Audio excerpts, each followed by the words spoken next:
It was a spring morning in 1963 when a man in the town of Derinkuyu, Turkey, picked up a hammer and knocked away the crumbling plaster from his basement wall. The wall was old as the house itself, and he wanted to see what lay beneath the layers of dust and time. As his hammer struck the surface, the plaster crumbled away, and behind it was a room. Not a small alcove or a forgotten storage space, but an entire room that had been sealed away, hidden from the world for centuries.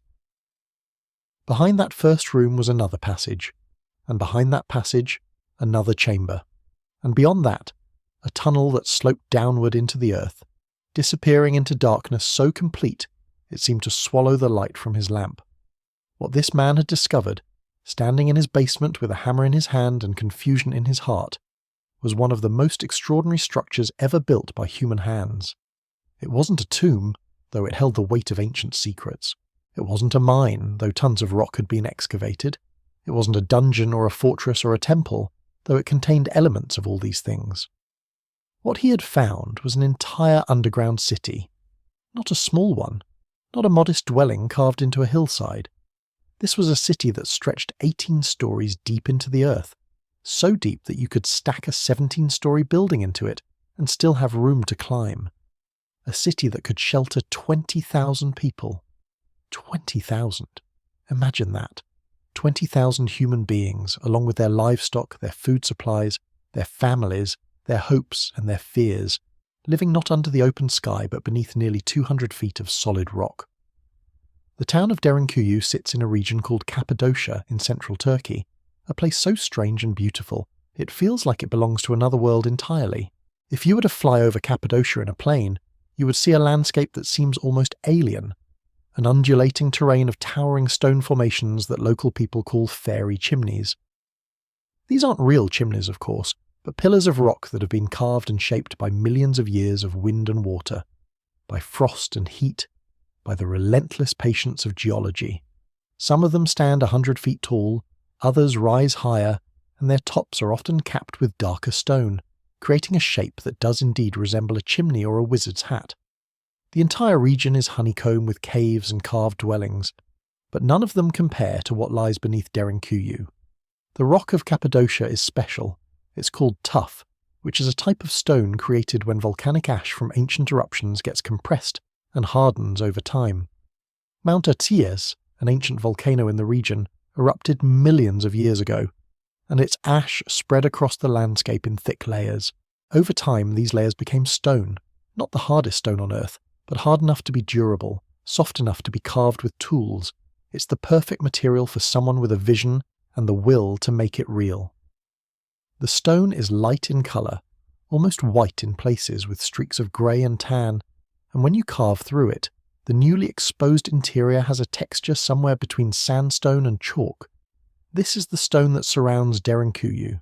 Standing at the entrance to the city now, you would see a narrow opening in the hillside, perhaps just wide enough for a person to squeeze through. But that opening is one of more than 600 entrances that dot the landscape above the city. 600. Some are small and hidden, designed to be concealed from anyone passing by. Others are larger, more deliberate. Carved stone passages that lead downward into the earth. If you were to begin descending through one of these entrances, you would find yourself in a network of corridors and chambers so vast and so complex that archaeologists are still mapping it today, more than 60 years after its rediscovery. You would pass through living quarters, rooms where families cooked and slept. You would walk past storage areas carved with alcoves for grain and wine. You would see stables where horses and donkeys were kept, their hooves echoing against stone. You would encounter churches with religious symbols carved into the walls, and what appear to be schools and gathering places. One of the most remarkable features of this underground city is the ventilation system. If you were sealed beneath 200 feet of rock with thousands of other people, you would need air to breathe. The builders of Derinkuyu understood this. They carved vertical shafts that descended up to 180 feet, providing fresh air to the deepest levels of the city. Some of these shafts were so cleverly designed that they could be blocked or sealed if danger approached. A way to cut off access from above while still allowing those inside to breathe. There are also wells that were dug through the rock to access groundwater, ensuring that the population had water to drink without needing to go to the surface. The scale of this work is almost incomprehensible, To carve out an entire city from solid rock would require not just tools but vision. It would require planning on a scale that suggests these weren't just practical people solving a problem. These were people with an understanding of architecture and engineering that rivals the builders of pyramids or aqueducts. Every corridor is carefully sloped to allow water to drain. Every chamber is positioned in relation to others in a way that suggests a master plan. The deeper you go, the more sophisticated the design becomes. It's the work of people who knew what they were doing. But who were these people? And when did they build this city? These are questions that historians and archaeologists have debated since that morning in 1963, when the hammer came down on the plaster wall. The city existed for centuries before its rediscovery, and the knowledge of it had passed from the historical record like water through a sieve. Turkish historical records mention underground cities in Cappadocia, and Greek texts reference the Cappadocians as a people, but there's no clear documentation of the city's construction, or the exact period during which it was built. Some archaeologists believe that the city was constructed over many centuries, with different sections added at different times. Others argue that it was built in a relatively short period, perhaps a few hundred years, by a population with an urgent need for shelter.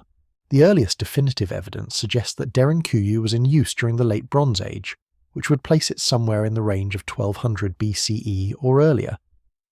But the city may have been expanded and modified throughout the subsequent centuries. The Phrygians are believed to have used it. The Persians may have sheltered there. During the early Christian period, the city served as a refuge for Christians fleeing persecution. During the Arab invasions of the 7th and 8th centuries, it became a sanctuary for both Christians and possibly others seeking safety.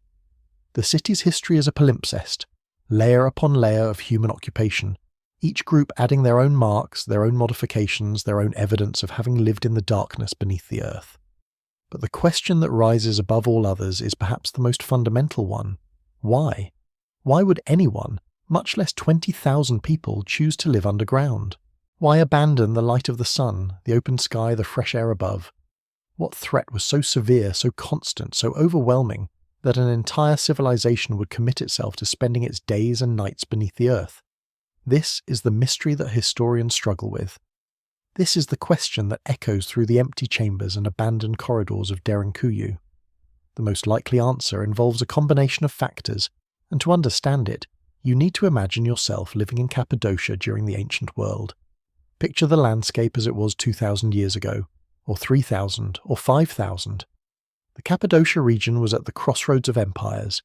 It was a place of significant trade, and trade brings wealth. Wealth attracts danger. The Persians came through Cappadocia, so did the Arabs.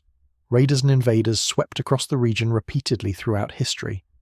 A community living on the surface would be vulnerable, exposed, but a community living underground with 600 entrances, with the ability to seal themselves off, with their own water supply and food stores and ventilation, such a community could endure. They could survive raids, invasions, even sieges. As long as the rock held, they were safe. Moreover, the winters in Cappadocia can be brutal.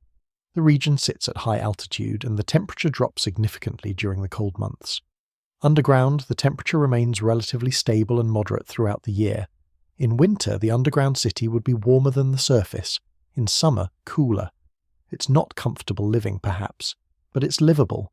And when you combine the practical advantages of safety and climate control with the spiritual significance that an underground city might have held for ancient peoples, the connection to the earth, the sacred spaces that could be carved from stone, you begin to understand why a community might make this extraordinary choice. To walk through Derinkuyu today is to walk through the fossilized remains of a complete society. You can see evidence of the everyday lives of the people who lived there. In the living quarters, you can make out the marks where people slept, where they cooked, where they lived out their daily routines. The storage areas are filled with carved niches, each one representing a choice made by someone. This is where the grain goes, or this is where we keep the oil. The wine presses reveal agricultural practices. The grinding mills speak to the processing of food. The religious spaces show us what these people believed and how they worshipped. All of it, every mark and carving and chamber, is a testament to human ingenuity and human will. Imagine for a moment that you are one of those 20,000 people. Imagine being born underground, your first cries echoing off stone walls instead of ringing out under open sky. Your childhood is spent in these corridors and chambers. You learn the layout of the city like other children learn the streets of their neighborhood. You play in the tunnels, you help your parents with work, you attend school, you worship in the underground churches, you grow up knowing only the world beneath the rock. You understand the smell of stone and earth, the feeling of solid rock overhead, the flickering light of torches and lamps cast against carved walls. The darkness is normal to you. The cool air is normal. The echo of footsteps and voices against stone, the knowledge that thousands of others are living in the same darkness just beyond the next passage. This is your world. For you, there is no outside in any meaningful sense. To go above ground is to enter enemy territory, to expose yourself to danger. It's the unknown. The people above are the raiders, the invaders, the threats. They are not your world. Your world is stone. Your world is community. Your world is the village carved from the earth. You have traditions that are specific to underground life. You know the ventilation shafts, you understand how the water systems work. You could navigate the city in near-complete darkness if necessary. You know which rooms are safe in which seasons. You understand the geography of survival. Now imagine that one day something changes. Imagine that the threat diminishes. Perhaps the raids stop. Perhaps a new government brings stability. Perhaps the world above becomes safer. What would you do then? Would you leave? Would you climb out of the darkness and try to build a life under the open sky after generations of living beneath the earth? Or would you stay, because the stone is familiar and the darkness is home? This might be why Derinkuyu was eventually abandoned. Not due to invasion or conquest, but because the need for it diminished and the people gradually returned to the surface, leaving behind their underground city to fall into darkness and legend. For centuries, Derinkuyu was forgotten. The entrances became hidden, the passages filled with dust and debris. The chambers that once echoed with the sounds of 20,000 people fell silent. Earthquakes damaged some sections, erosion claimed others. Invaders and archaeologists might have entered and left without understanding the true scope of what they were seeing. The city became a ghost, present but invisible, known only to the people who lived in the region, and who passed down fragmentary stories of underground rooms and hidden passages. Then came 1963. Then came the hammer striking the plaster. Then came the rediscovery of one of humanity's most remarkable achievements. What began with a man renovating his basement became an ongoing archaeological investigation that continues to this day. Derinkuyu was opened to the public in 1969, just 6 years after its rediscovery. Today, it's one of Turkey's most visited archaeological sites, with thousands of people descending into the darkness every year to walk through the chambers and corridors and try to imagine the lives of the people who built and inhabited this underground city. The archaeological work in Derinkuyu is ongoing. New chambers are sometimes discovered. Previously explored areas are studied with ever more sophisticated techniques and technologies. Researchers are still working to understand the exact timeline of the city's construction and use. They're still analysing the evidence to determine who lived there and when. They're still trying to solve the mysteries embedded in the stone. Radiocarbon dating, geological analysis, architectural study, all of these tools are being brought to bear on the question of Derinkuyu.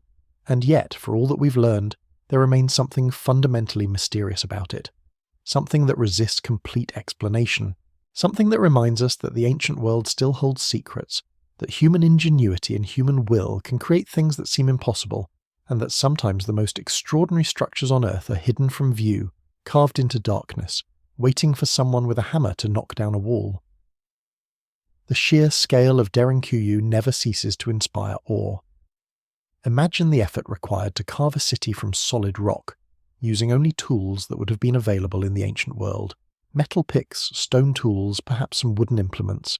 No dynamite, no electric drills, no heavy machinery, just the determination of human beings, generation after generation, chipping away at stone, expanding the chambers, extending the corridors. It would have taken decades, centuries perhaps, and yet they did it. They shaped the earth according to their vision. They created a space where thousands of people could live, work, worship, and survive. The 8 main levels of Derinkuyu that have been explored and documented are a wonder in themselves, and archaeologists believe there may be additional levels that have not yet been fully investigated. Each level served different purposes. The uppermost levels were primarily living quarters, with larger chambers that would have housed families and served communal functions. As you descend, you find more specialized areas, storage facilities, workshops, places where specific crafts were practiced. The deepest explored levels are more mysterious. Some archaeologists believe they may have served religious or ceremonial purposes. Others suggest they might have been used for specific storage or manufacturing purposes that required the stable, consistent environment of the deepest levels. The air in Derinkuyu, even now after sitting empty for so many centuries, carries a particular quality. Those who have explored it describe a coolness, a stillness, a sense of timelessness. The stone has absorbed centuries of human presence. The walls have been touched by countless hands. The corridors have echoed with the footsteps of thousands. And though the people are gone, something of their presence remains. It's the kind of place that seems to slow time down, that makes you aware of your own smallness in the face of something much larger and much older than yourself. When you enter Derinkuyu for the first time, many visitors report a sense of disorientation. The passages twist and turn. The chambers connect in ways that are not immediately obvious. You can lose your sense of direction quite easily. This was by design, almost certainly. The builders of Derinkuyu would have understood that a complex layout was advantageous. It would slow down any invader who might penetrate the outer levels. It would protect the deeper, more important chambers. It would give the inhabitants time to reach the furthest, safest depths. But it also reflects something about the builders themselves. They understood three-dimensional space in a sophisticated way. They could hold in their minds a vision of the entire city, the relationships between chambers, the flow of traffic and commerce and daily life through the underground streets. There are features of Derinkuyu that seem almost impossibly sophisticated for an ancient city. The doorstones, for instance, large discs of rock that could be rolled into place to seal off passages. These aren't simple barriers. They're engineered to fit precisely into the carved frame of the doorway, and they could be sealed from the inside, providing security. Some of these doorstones are still in place after thousands of years. The fact that they still fit as precisely as they do is a testament to the precision of the carving work that was done. The grinding mills are another marvel. These are devices cut into the stone itself, designed to process grain into flour. The engineering is sound. You can see where the upper stone would have rested, how the grain would have been fed in, how the flour would have been collected. Whoever designed these understood the mechanics of grain processing. They took that understanding and translated it into carved stone. It's not a guess or an approximation, it's precise, intentional, and effective. The wine presses tell a similar story. Cappadocia has a long history of wine production, and there's evidence that Derinkuyu had its own vineyards or at least its own wine storage and processing facilities. The stone troughs and channels that were carved to handle the pressing and storage of wine show an understanding of how to work with stone, how to slope it properly for liquid to flow, how to create vessels that would be watertight and durable. Again, this is not the work of people just scratching at stone. This is work done by people with expertise, knowledge, and a clear vision of what they wanted to achieve. The religious elements of Derinkuyu are equally fascinating. There are several churches carved into the stone with altars and religious symbols. These spaces show that the people of Derinkuyu had a spiritual life that was as developed as their practical life. They didn't just survive underground, they found meaning there. They worshipped. They practiced religion. They carved crosses and other symbols into the stone. They created sacred spaces within the darkness. This tells us something important about the human spirit. Even in darkness, even in difficult circumstances, people seek the transcendent. They seek connection to something larger than themselves. If you're using this to fall asleep, that's exactly why I make these videos. Maybe subscribe to the Calm Archive and let me know in the comments where you're watching from and what time it is. I always check the comments, and it's fascinating to see people from all over the world. Anyway, back to the tunnels beneath Cappadocia. The question of why Derinkuyu was eventually abandoned leads us into one of history's great transitions. Around the 10th or 11th century, as the threat of invasion and instability decreased in the Cappadocia region, people gradually began returning to the surface. The political situation stabilized, governments changed, the Seljuk Turks moved into the region and established a period of relative peace and order. There was less need for the protection that underground cities provided. Gradually the population moved out. Families relocated to surface cities and villages. The chambers were sealed or abandoned. The ventilation shafts stopped bringing fresh air through the darkness. The grinding mills fell silent. The churches received no more worshippers. The city that had sheltered 20,000 people became empty. The stone remained, solid, patient, eternal, but it was no longer home to anyone. Yet something about Derinkuyu prevented it from being completely lost to history. Local people knew about the underground rooms and passages. Stories persisted. Oral traditions carried fragments of knowledge about the city beneath the earth. So when that man in 1963 knocked down the wall in his basement, he wasn't really discovering something that had never been seen before. He was rediscovering something that had been hidden from the wider world, but had never entirely vanished from local memory. The knowledge was there all along, waiting. Now, in the modern era, Derinkuyu has become one of Turkey's greatest tourist attractions. It's a window into the ancient world. It's evidence of human creativity and human determination. It's a reminder that our ancestors were capable of extraordinary things. It's a monument to the power of the human will. And it's still holding mysteries. Archaeologists continue to explore and study it. New discoveries are made. Understanding deepens. But the essential mystery remains. Why did people choose the darkness? What drove them to create this remarkable structure? The answer ultimately might be simpler than we think. Perhaps they chose the darkness because it was safer than the light. Perhaps they chose the darkness because they understood something about survival and security that people living on the surface could not. Perhaps they chose the darkness because they were strong enough and determined enough to face the challenges it presented. Or perhaps they didn't choose it in the way we might imagine. Perhaps they inherited it. Perhaps they were born into it. Perhaps by the time they might have chosen to leave, the underground city had become not just a shelter, but home. And home is a place you don't easily abandon, no matter how deep the darkness or how far from the sky. What we know for certain is this. 20,000 people lived underground in Derinkuyu. They lived there for centuries. They built a city from stone. They raised families, they conducted trade, they worshipped. They created a complete society beneath the earth. And they left behind evidence of all of this. Evidence that we can still see, still touch, still walk through today. That alone makes Derinkuyu one of the most extraordinary places on earth. And as you listen to the story of this remarkable underground city, as the image of stone corridors and carved chambers fills your mind, as you imagine the lives of the people who lived beneath 200 feet of rock, perhaps you'll find yourself drifting towards sleep with the weight of ancient stone above you and the knowledge that humans are capable of extraordinary things. To understand Derinkuyu, we must first travel back in time, not to the moment humans arrived, but much further back to a time when the landscape itself was being born. Imagine standing in what is now Cappadocia, in central Turkey, millions of years ago. The sky darkens, not gradually as storm clouds gather, but suddenly, violently. An enormous mountain, Mount Erciyes, erupts. It's an explosion of unimaginable scale, molten rock fountains into the atmosphere. Ash rises higher and higher, carried on thermal currents into the upper sky, spreading across the region like a veil. This isn't a single event. This happens again and again, over millions of years. Mount Hassan joins in as well. These two volcanoes, and others in the region, erupt repeatedly throughout the Tertiary period. A time span so vast it's difficult for the human mind to grasp. Millions of years, not thousands, millions. With each eruption, more ash falls. With each fall, new layers accumulate. The ash covers everything. It blankets the older rock. It fills valleys. It creates a landscape buried under thickness upon thickness of volcanic sediment.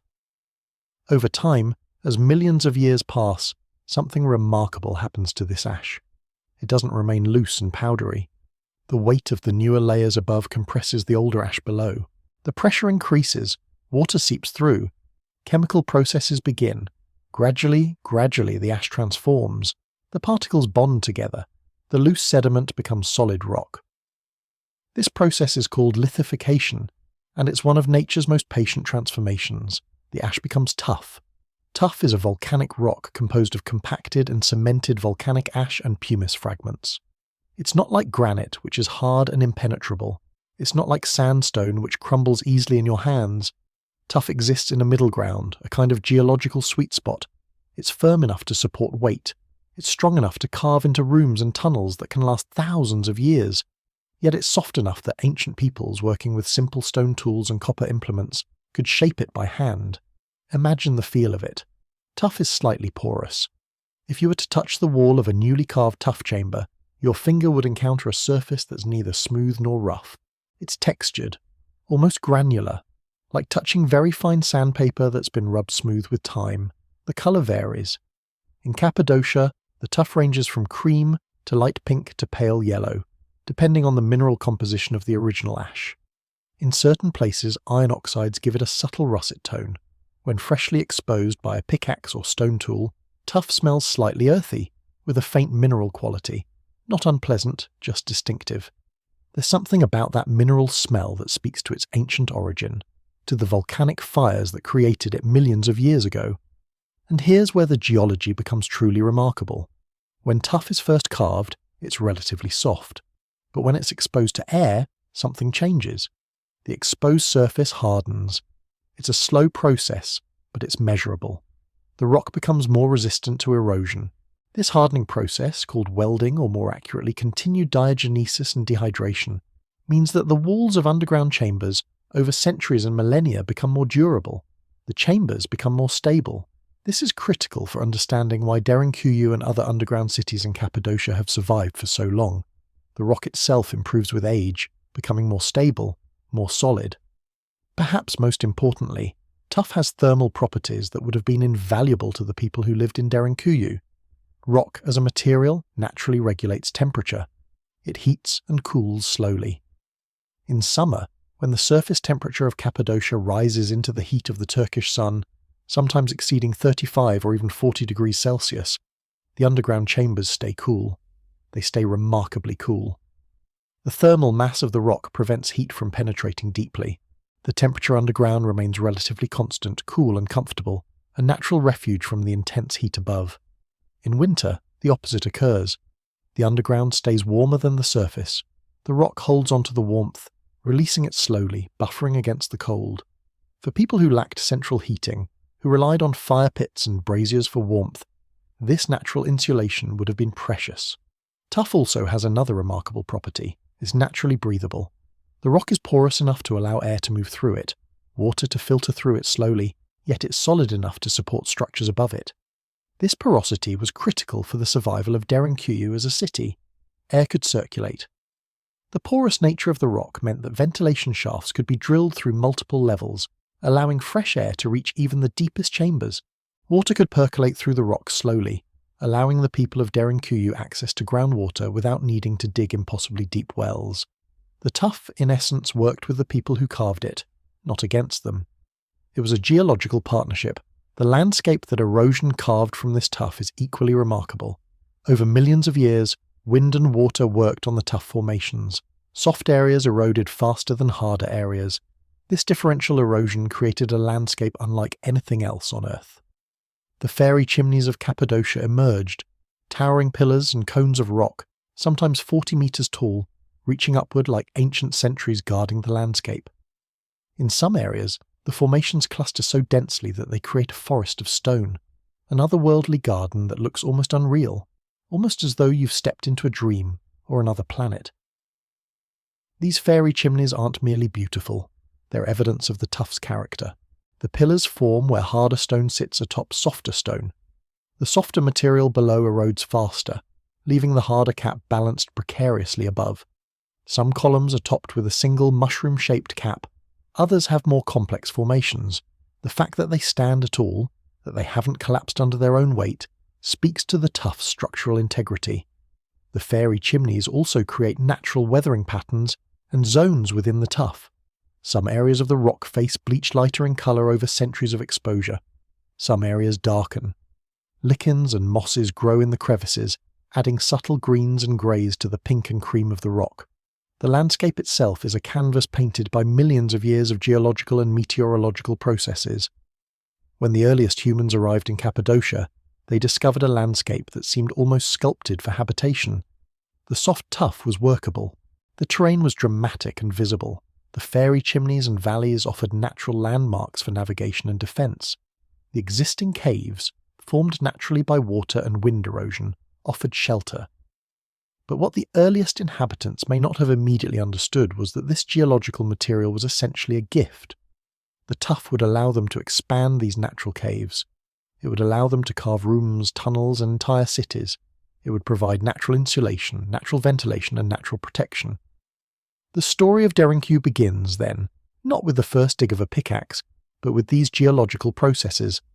The story began millions of years ago when Mount Erciyes and Mount Hasan erupted. The story continued through millions of years of compression and transformation as ash became tough. The story continued as erosion shaped the landscape into the surreal terrain that greeted the first humans to arrive.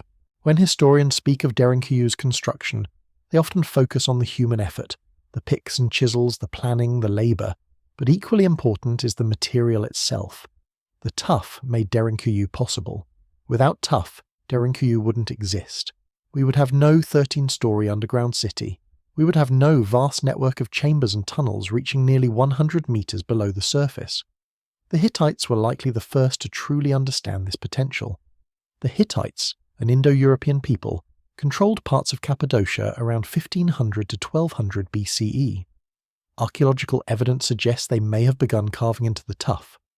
The earliest evidence of human modification of the Cappadocia tuff formations dates to around this period. But these earliest excavations were likely simple. Storage rooms, perhaps. Shelters carved directly into cliff faces or into hillsides. Places to keep grain away from the heat of summer or refuge in times of danger. The Hittites understood the material, but they probably didn't yet envision the vast underground cities that would eventually emerge. They were pioneers in working the tuff, but they were working on a relatively small scale. As the Hittites' influence waned, other peoples moved into Cappadocia. The Phrygians, another Indo-European group, established themselves in the region around 800 to 700 BCE. The Phrygians were skillful builders and engineers. They had experience carving into rock in other parts of Anatolia. When they arrived in Cappadocia, they saw the same geological gift that the Hittites had seen, but they possessed more advanced techniques and perhaps more ambition. The evidence suggests that the Phrygians expanded the underground excavations significantly. They carved larger chambers. They created more complex tunnel systems. They began to think not just about simple storage or shelter, but about genuine habitation spaces. Still, the Derinkuyu we know today, with its 13 levels and its sophistication, likely wasn't fully realized during the Phrygian period.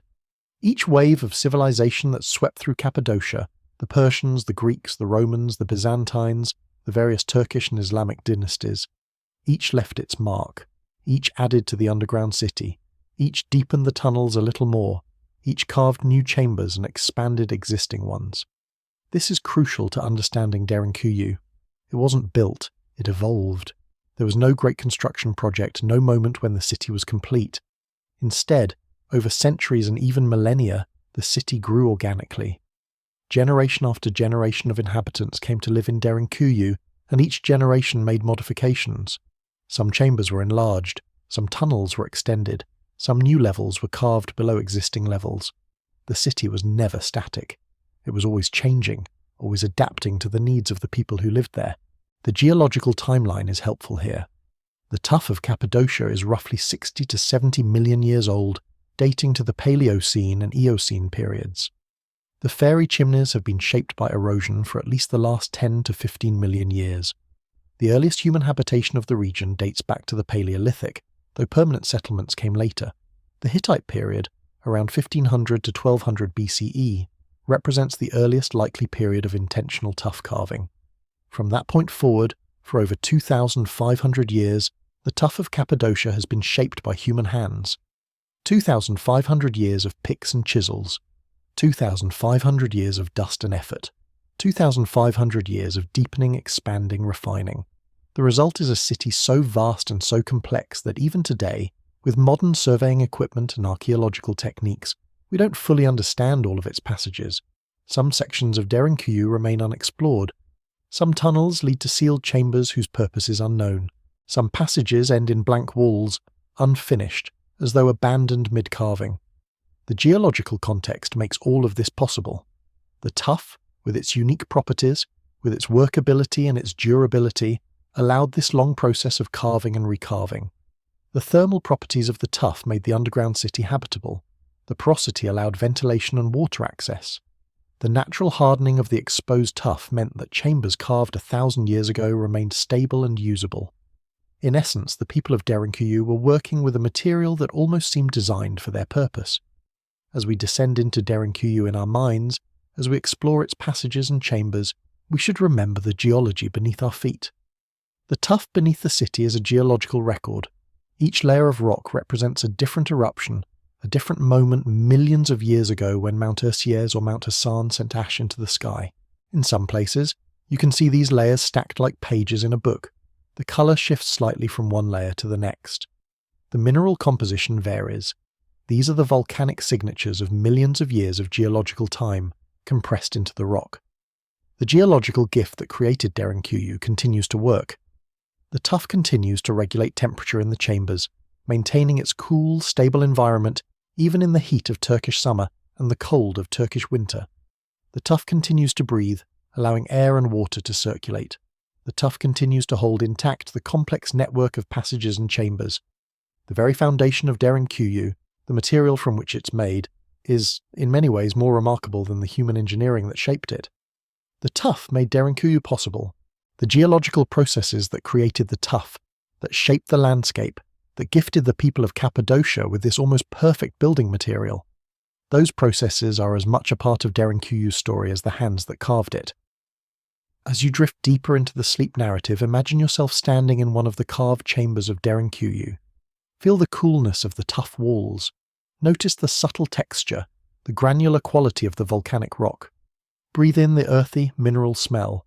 Look up at the ceiling, where ancient hands carved away the rock, where the natural hardening process has strengthened the stone over centuries.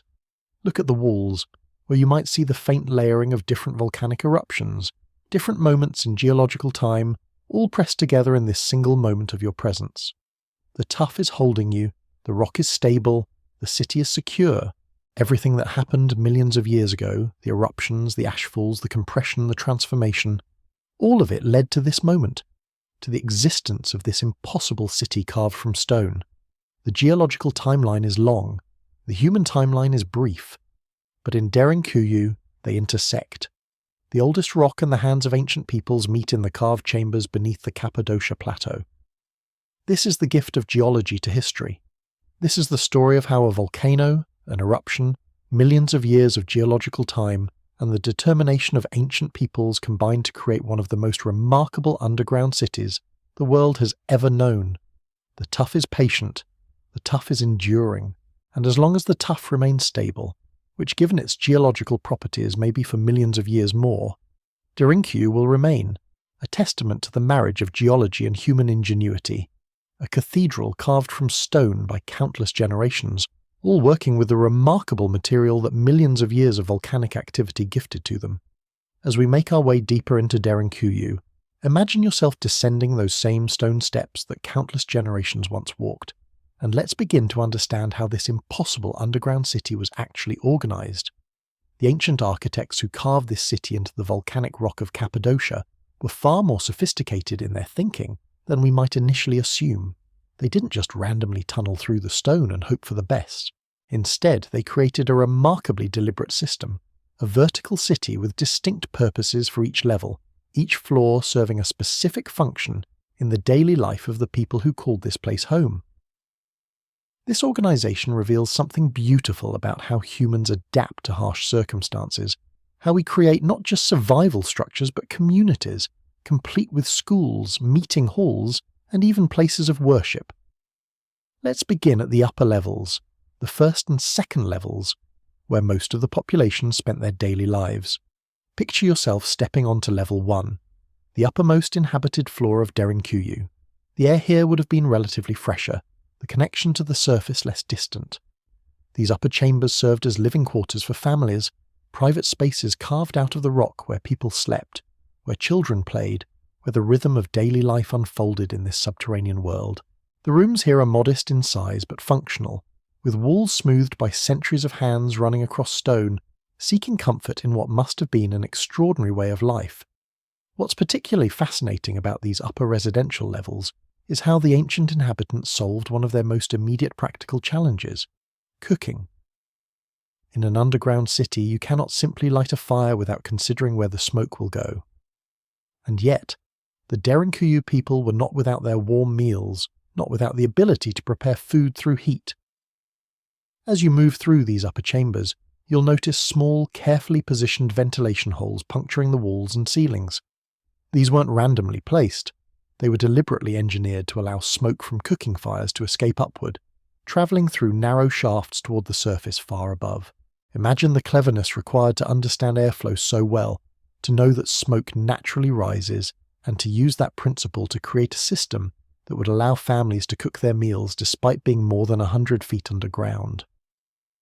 The cooking areas themselves are often positioned near these ventilation holes, spaces where you can see the blackening of smoke on the ancient stone walls, evidence stretching back over 2,000 years of meals being prepared, of bread being baked, of communities being nourished. The smell of those cooking fires is gone now, but the marks remain, like silent testimony to the ordinary moments of life that happened in the extraordinary underground spaces. These weren't desperate caves, these were homes. Real homes where people ate, laughed, raised their children, and continued the fundamental rhythms of human existence. Moving down to levels 3 and 4, the purpose of the city shifts beneath your feet. These levels primarily served as storage chambers, vast caverns carved with the specific purpose of preserving the foods and liquids that would sustain the community. Here, the temperature becomes notably important. At a constant 55 degrees Fahrenheit year-round, Derinkuyu was essentially a naturally climate-controlled storage facility, a technology we might think of as entirely modern, yet the ancient Cappadocians understood and used it thousands of years before mechanical refrigeration existed. Grain, the staple crop that would feed the people above, was stored in enormous chambers on these levels.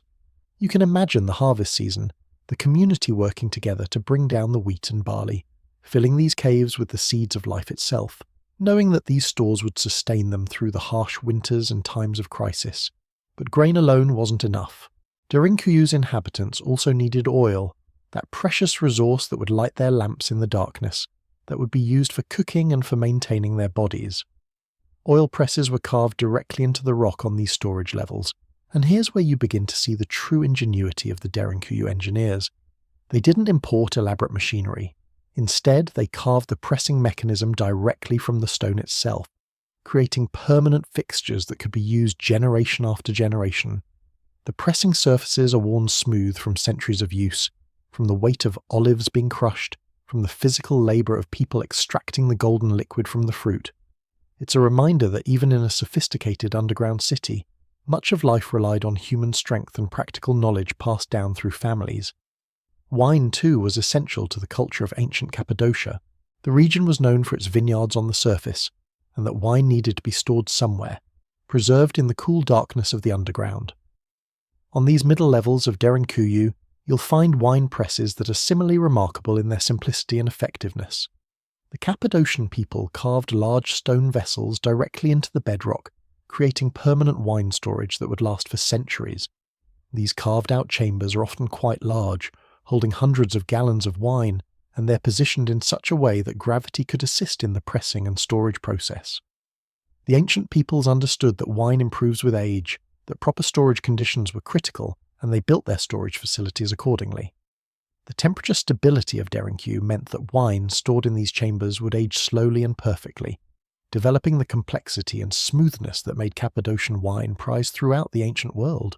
As you continue descending into the 5th, 6th, and 7th levels, the character of Derinkuyu changes again. These are the communal spaces, the gathering places where the entire community would come together. Here, in the depths of the earth, the people of Derinkuyu had created meeting halls large enough to accommodate significant portions of their population. Imagine being part of a community of 20,000 people living underground, and imagine how important it would be to have spaces where you could gather together, where you could discuss important decisions, where you could conduct business, where you could celebrate together. These communal chambers are remarkable in their size and their acoustics. The carved stone creates natural sound properties that would have allowed a speaker's voice to carry throughout the chamber, allowing an entire group to hear announcements, teachings, or discussions without modern amplification systems. The Derinkuyu architects seemingly understood the principles of sound and reverberation, designing spaces that functioned optimally for human gathering. In some of these communal areas, you can see raised platforms or slightly elevated sections, areas where leaders or teachers might have stood to address the crowd below. Within these middle levels, particularly around the 6th and 7th levels, you'll find what were clearly schools. These smaller chambers contained features that suggest they were used for education. Benches and seating areas are carved into the stone, arranged in ways that suggest teaching relationships, instructor and students positioned for learning. It's a profoundly moving aspect of the Derinkuyu story that even in an underground city, even in circumstances of danger and uncertainty, the people prioritized education. Children were brought to these caves, taught not just survival skills but also reading, writing, mathematics, and philosophy if their families could afford such instruction. The commitment to educating the next generation speaks to a people who believed in a future, who weren't simply surviving but building something that would last beyond their own lifetimes. Moving deeper still, into the 8th level and beyond, Derinkuyu reveals its most mysterious and protected spaces. The deeper you go, the more defensive the architecture becomes, the more deliberate the barriers, and the more clearly you can see that these lower levels were reserved for specific purposes and protected groups. The deepest levels contain additional storage chambers, more water wells, and most remarkably a cruciform church carved directly into the stone. This church, positioned among the deepest caverns of Derinkuyu, represents something profound about the people who lived here. Despite the hardships of underground life, despite the dangers and uncertainty, they maintained their faith. They carved a place of worship in the heart of the earth itself, a cross-shaped chamber where light from oil lamps would flicker across stone walls as people gathered in prayer. The church is positioned with careful consideration given to the sight lines, to the placement of an altar, to the arrangement of spaces for a congregation. It's a reminder that even in the most unlikely circumstances, humans continue to seek spiritual meaning and community. Now, if you're still awake and enjoying this exploration of Derinkuyu, consider subscribing to the Calm Archive. A like really does help more people find these videos when they can't sleep. Now, let's get back to the tunnels and the systems that made this underground city truly function at a level far beyond what most ancient cities ever achieved. The architectural sophistication goes so much deeper than simply carving out rooms. The ventilation system of Derinkuyu is perhaps the most impressive engineering achievement of the entire city, and it's the aspect that keeps modern engineers and archaeologists still marvelling at the sophistication of the ancient Cappadocians. Running through the entire 20-level structure of Derinkuyu are 52 separate ventilation shafts. 52. This wasn't an afterthought, a solution hastily added to address a problem that arose. This was a planned system, integrated into the very architecture of the city from the beginning, designed with intention and understanding. The deepest of these shafts runs approximately 180 feet, from the lowest levels of the city straight up to the surface, a remarkable engineering feat that required knowledge of air pressure, of how air moves through stone, of how to create pathways that would allow air to flow naturally without requiring mechanical assistance. Picture the challenges involved in creating such shafts. The ancient workers would need to drill or carefully chip away at the volcanic rock, starting from the top and working downward, or starting from the bottom and working upward, ensuring that the shaft remained relatively straight and clear of obstructions. 180 feet is a considerable distance. To accomplish this with ancient tools required planning, precision, and an understanding of the geology they were working with. Yet the Derinkuyu architects managed it, creating not just one shaft but 52 of them, positioned throughout the city in ways that ensured fresh air could reach even the deepest and most remote chambers. The purpose of these ventilation shafts was twofold, serving a dual function that demonstrates the practical brilliance of the Derinkuyu design. First and foremost, they provided fresh air to all 18 levels of the city. In an underground environment with 20,000 people, the air quality would quickly deteriorate without such a system. People breathe, fires are lit for heat and cooking, and the air becomes stale and potentially hazardous.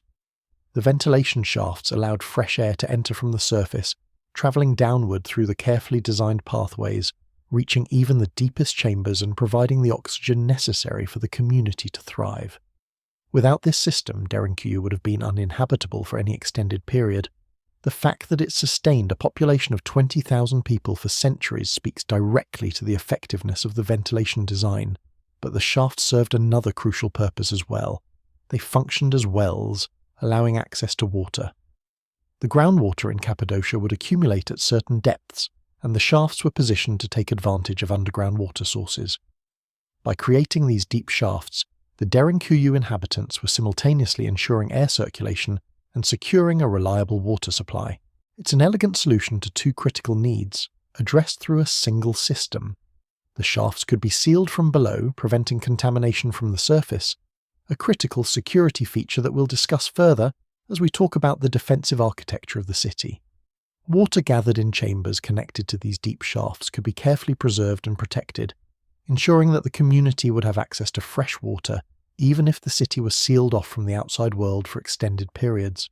The temperature regulation that these ventilation systems helped create was another remarkable aspect of underground life. At a constant 55 degrees Fahrenheit year-round, Derinkuyu maintained a temperature that, while not comfortable to modern sensibilities, would have been extraordinary in the context of ancient Cappadocia. On the surface, summers in this region are brutally hot, temperatures regularly exceeding 100 degrees Fahrenheit or more. The winter, conversely, can be harsh and bitter, with significant snowfall and sub-freezing temperatures. For someone living on the surface, temperature extremes would be a constant concern, affecting health, requiring significant resources for heating or cooling. But underground, at constant 55 degrees, the community experienced remarkable stability. In summer, the cool depth would be a refuge from the heat. In winter, while 55 degrees is cold, it would be significantly warmer than the surface conditions. The stability itself would reduce the stress on the human body, allowing people to focus their energy on work rather than temperature regulation. The most distinctive and impressive defensive feature of Derinkuyu, the architectural element that reveals most clearly the dangers the ancient community faced, was the system of rolling stone doors. These massive circular stones, carved from the volcanic rock itself, could weigh up to 1,000 pounds. Positioned at regular intervals throughout the city, these doors could be rolled across doorways to seal off sections of the city from intruders. But here's the crucial detail. They could only be rolled from the inside.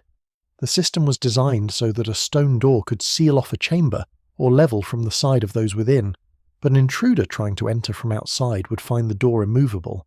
This is a remarkable security feature, revealing that the Derinkuyu inhabitants had thought deeply about invasion, about siege, about protecting their community from outside threats. Each level of Derinkuyu had its own stone door, meaning that each floor could be sealed independently. If an invading force penetrated one level, the inhabitants could retreat to the next level down, roll the stone door closed, and prevent further progress. The invaders would have to somehow breach a multi-ton stone door without proper tools or time, which would be an extraordinarily difficult task in a narrow underground passage.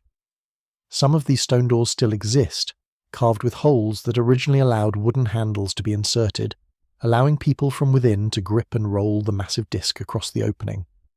It's remarkable to see these ancient doors, to appreciate the weight and the engineering involved, and to understand the defensive strategy they represented.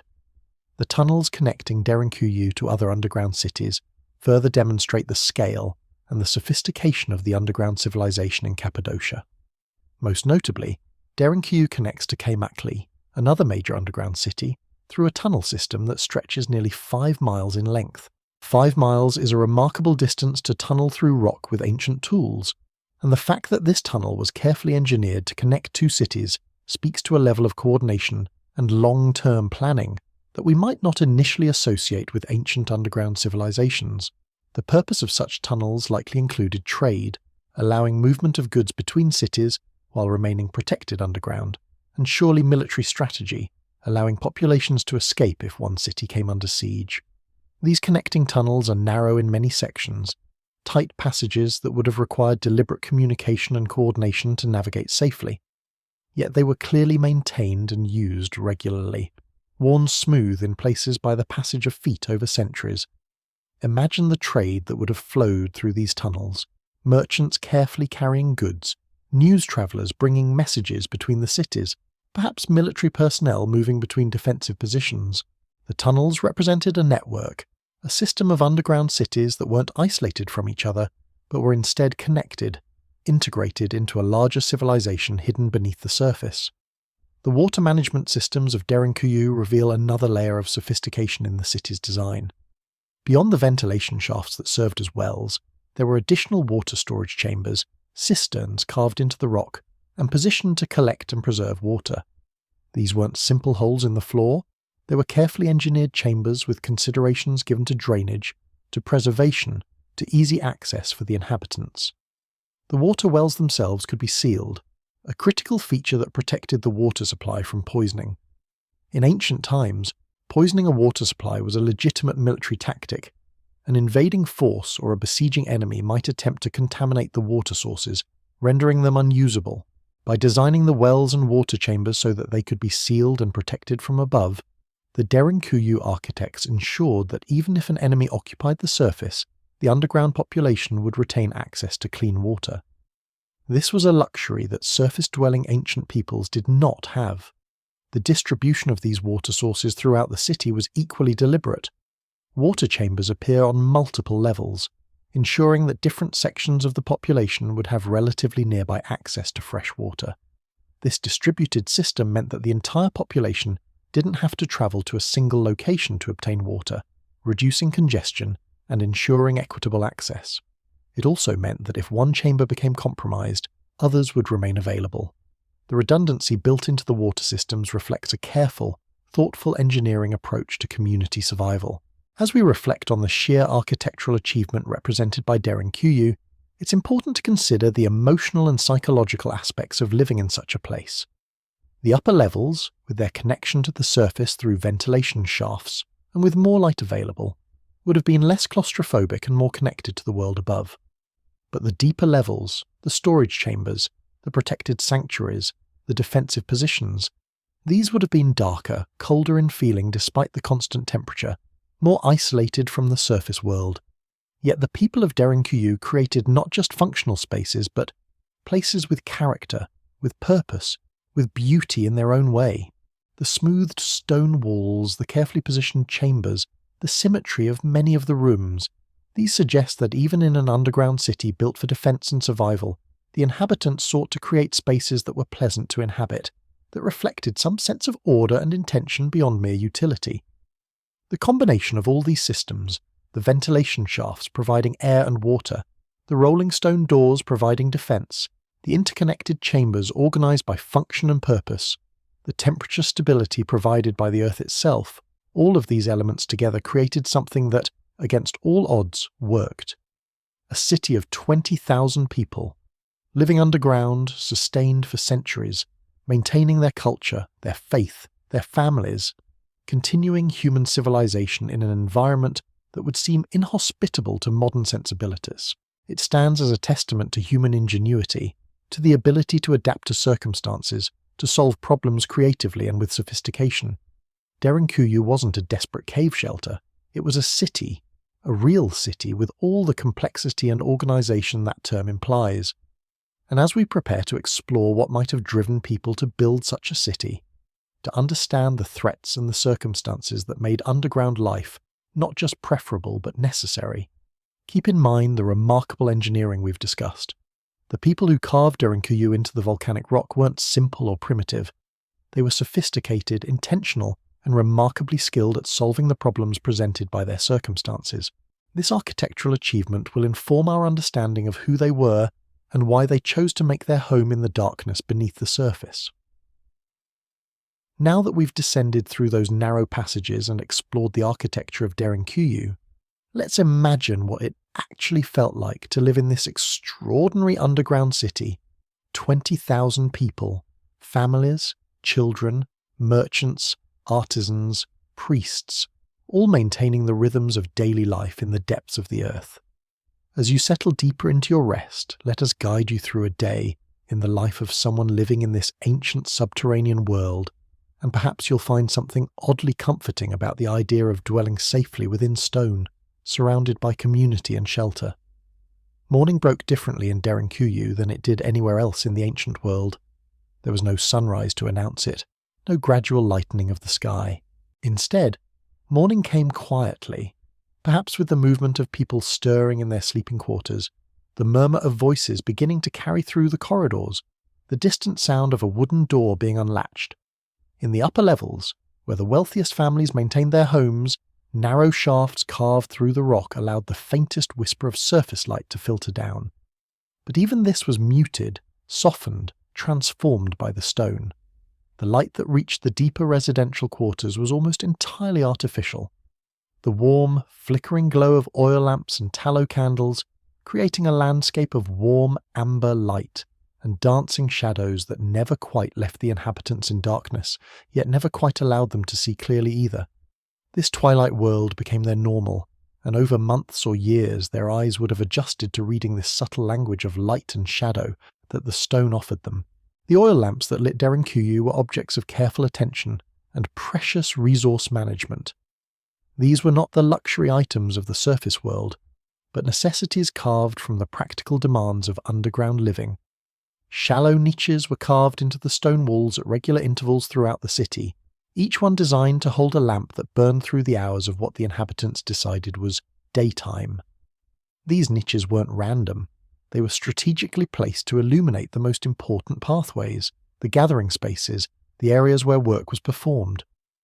Families carried smaller lamps of their own, crafted from ceramic or stone, filled with precious oil that was either brought down from the surface or produced from the crops grown in the upper-level fields. The smell of burning oil would have been constant, not unpleasant, but distinctive, creating an olfactory signature of underground life that residents would carry with them always. Tallow candles made from rendered animal fat provided another light source, though they were dimmer and produced more smoke. You can imagine the careful dance of lighting and unlighting these sources throughout the day and night, the moments of transition where torches were lit from the flames of existing fires, a practical relay of fire passed from person to person, from generation to generation, deep beneath the surface. The darkness was not complete, and this is important to understanding how people could actually live this way. The underground city was not a tomb of absolute blackness, but rather a realm of controlled illumination, where the inhabitants became experts in managing light as a precious resource. The stone itself seemed to absorb light during the daylight hours, filtering down those narrow shafts from above, and to slowly release it as the day wore on, creating a gentle, sustained twilight that never quite disappeared. The human eye, remarkably adaptable, would adjust to this world. Children born underground, who never saw the sun, would perceive this world as completely normal. Their eyes would open wide and receive more light from these sources than ours do from moonlight. They would move through the corridors with the confidence of someone navigating their own home. But light was only one element of sensory experience in the underground city. The acoustics of Derinkuyu would have been extraordinary and strange. Stone conducts sound in unique ways. It amplifies, it carries, it transforms the human voice into something larger and more resonant than it is in open air. A whispered conversation in one corridor could be heard clearly in another. The bleat of a sheep from the livestock levels would echo upward through the ventilation shafts, creating a gentle, repeating call that reminded residents of the living creatures they had brought beneath the earth to sustain them. Children's voices would carry through the passages with an otherworldly quality, bouncing off stone walls and travelling distances that would surprise anyone accustomed to surface living. The sound of water dripping from the natural springs that Derinkuyu was built around would be a constant, almost meditative presence, a gentle percussion that marked time without requiring clocks or sundials. In the stillness of what residents considered nighttime, when most of the artificial lights were extinguished and people retreated to their sleeping chambers, the underground city would have been transformed into a place of these subtle, amplified sounds. Dripping water, distant voices, the scrape of a tool against stone, the shuffle of footsteps echoing through empty passages. Temperature would have been another revelation to someone arriving from the surface world. Deep underground, the rock maintains a consistent temperature year-round, cool but not cold, stable regardless of the season raging above. In summer, this underground world would have been a blessed refuge from the intense heat of Cappadocia's surface, where temperatures could become unbearable. The stone itself would feel cool to the touch, providing comfort and respite. In winter, while the surface world froze, the underground chambers would maintain their moderate temperature, protected by layers of rock that insulated the inhabitants from the cold. This thermal stability meant that life underground was, in some ways, easier than life on the surface. There were no extremes to endure, no scorching days or freezing nights. Instead, there was this constant, unchanging embrace of cool stone and stable air. You might imagine settling into a bed carved from stone, covered with wool blankets and furs, surrounded by walls that never grew too hot or too cold, that remained constant and reliable. The comfort of this stability, of knowing that your environment would not betray you with temperature extremes, must have been profound. Food was perhaps the greatest logistical challenge for the underground city, and it was met through an elaborate system of agricultural production, animal husbandry, and food storage that required constant attention and careful management. The upper levels of Derinkuyu included expansive chambers that were kept clear of other structures, maintained as natural light wells where crops could be grown. These weren't comfortable surface gardens. They were careful experiments in underground agriculture, where plants that could tolerate reduced light were cultivated. Grains were grown in these upper chambers, taking advantage of whatever natural light filtered down through the narrow openings carved through the rock. Grain was the staff of life in the ancient world, and Derinkuyu had developed the capacity to produce or store enough grain to sustain its population through months of siege or voluntary seclusion. The smell of grain storage, that warm, slightly sweet smell of wheat and barley kept in large quantities, would have permeated the middle levels of the city. Families would bring down their wheat stores, pile them in designated chambers, and over the course of months, carefully measure out portions for grinding and baking.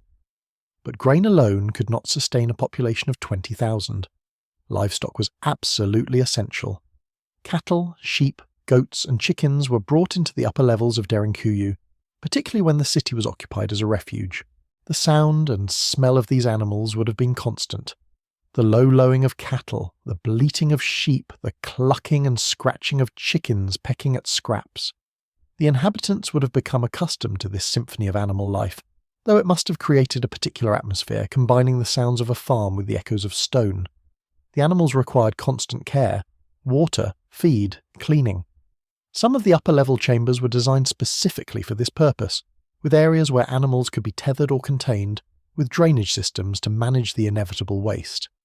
The archaeological evidence suggests that chickens in particular were popular. They required less space than larger animals, produced eggs for nutrition, and were easier to manage in confined spaces. A hen house built within stone chambers, lit by lamplight, the birds settling onto perches carved into the rock. This would have been a scene repeated in multiple locations throughout the underground city. Water was perhaps the greatest blessing that Derinkuyu offered, and it was this reliable access to water that made long-term underground habitation possible. The underground city was built in a location of natural springs and underground water sources. Deep wells were dug, some of them extending down 80 feet or more, reaching underground aquifers that provided fresh, clean water year-round. These wells were marvels of ancient engineering, carefully sealed and lined to prevent contamination, with pulley systems designed to draw water up from the depths. The sound of water being drawn from these wells, the creak of rope against wood, the splash of buckets in the darkness, would have been a daily ritual. Water was carried in ceramic vessels, distributed to different levels of the city, and carefully rationed so that each family had access to enough for drinking, cooking, and basic cleanliness. The water itself would have been cold and pure, tasting of minerals from the deep earth, refreshing and vital. Residents would have approached these wells with the reverence of people who understood that this water was their lifeline, the element that made survival possible. In a place without sun, without sky, without the world above, water connected them to the living earth, to geology and geochemistry that sustained them. Beyond drinking water, food preparation was a complex undertaking. Kitchens were designated areas within the upper and middle levels, places where bread was baked in ovens carved from stone, where grain was ground into flour using simple mills powered by hand or by slaves, where vegetables brought from the surface were prepared for cooking. These communal kitchens would have been warm, filled with the smell of baking bread and cooking food, centres of activity where the work of feeding the population took place. The ovens were objects of particular ingenuity. Carved into the rock, lined with stone or clay, they could reach high temperatures through the use of wood fires, creating bread that was essential to the diet. The smell of fresh bread baking in stone ovens, deep beneath the earth, carried throughout the surrounding chambers a comforting primal scent that would have been deeply reassuring to the inhabitants. Bread, along with cheese made from the milk of livestock, formed the basis of the diet. Legumes, beans and lentils could be stored for long periods and provided protein and nourishment. Olive oil, brought down from the surface, was used for cooking, for burning in lamps, and as a precious commodity traded and rationed carefully. Wine production deserves its own moment of attention, for evidence suggests that wine was made within the underground city itself. Wine presses carved from single blocks of stone can still be seen in Derinkuyu's lower chambers.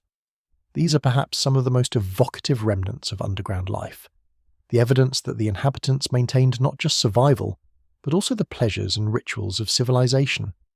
Grapes brought from the surface were pressed in these carved stone vessels, creating wine that could be stored in sealed vessels and kept in the cool, stable underground environment. The process of winemaking, the crushing of grapes, the fermentation, the careful aging, would have taken place in stone chambers kept specifically for this purpose.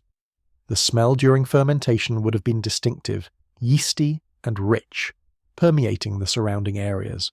Wine would have been essential not just for nutrition and pleasure, but for religious ceremonies, for celebration, for the maintenance of cultural traditions that connected the underground inhabitants to their heritage. Sanitation in an underground city of 20,000 people was a significant challenge, and it was met through systems of surprising sophistication. Waste could not be simply dumped anywhere. It would contaminate the water sources that were essential to survival, and it would create health hazards and foul smells in spaces where air circulation was limited. Instead, designated areas were set aside for human waste, positioned away from living quarters and water sources. Some evidence suggests the use of simple latrines, while other areas show evidence of waste being collected and managed through systems of channels that directed it away from inhabited spaces. The ventilation system that was carved throughout the city served not only to provide air circulation, but also to help manage odours and waste products. Air shafts, rising from the lower levels through to the surface, created natural circulation patterns, drawing stale air upward and outward while allowing fresher air to settle downward. This system would not have been perfect. The smell of habitation would certainly have been present, a mixture of human life, animals, cooking, and the earth itself. But it would have been manageable, allowing the city to function without becoming uninhabitable. The temperature stability that made the underground city so comfortable also meant that the preservation of food was far easier than on the surface. Cheese would age without spoiling, grains would keep without the risk of heat-driven rot, and wine would age gracefully in the cool dark chambers. This was not discovered by accident, but rather represented a deep understanding by the inhabitants of how geology and temperature intersected with the preservation of food. Storage chambers throughout the city were positioned to take advantage of natural temperature zones, with the deepest chambers remaining the coolest, and being reserved for items most vulnerable to spoilage. Social life in Derinkuyu represents perhaps the most remarkable aspect of underground living.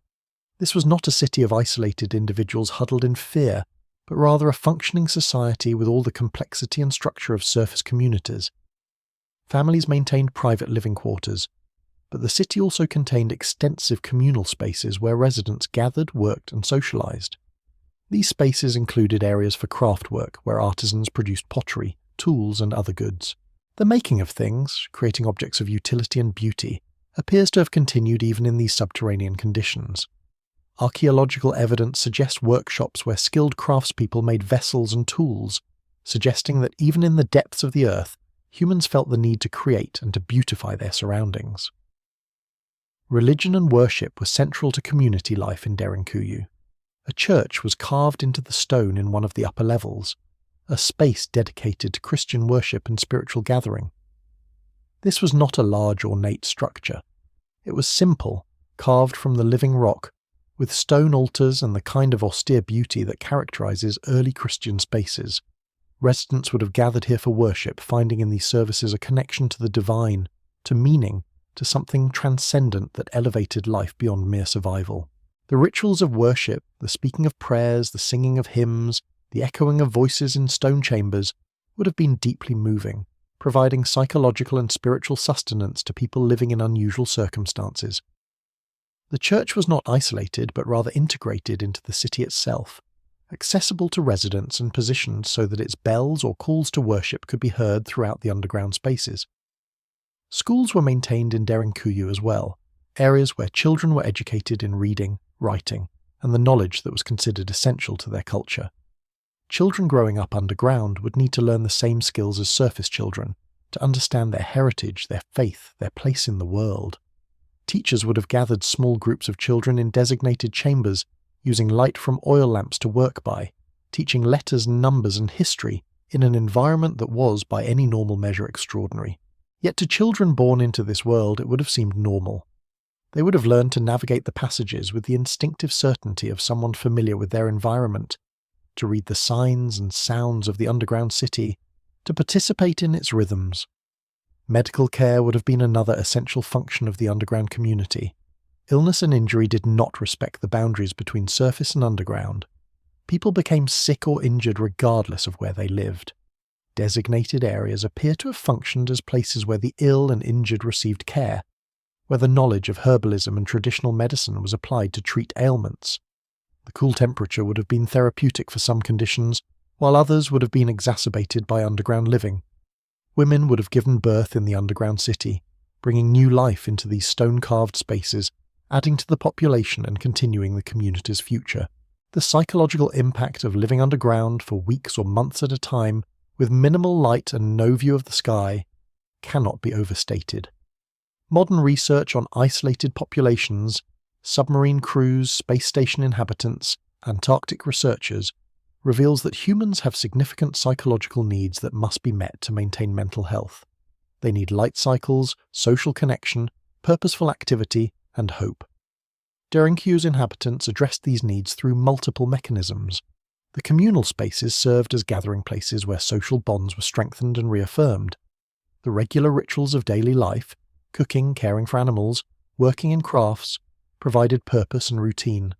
Religious worship offered meaning and spiritual connection.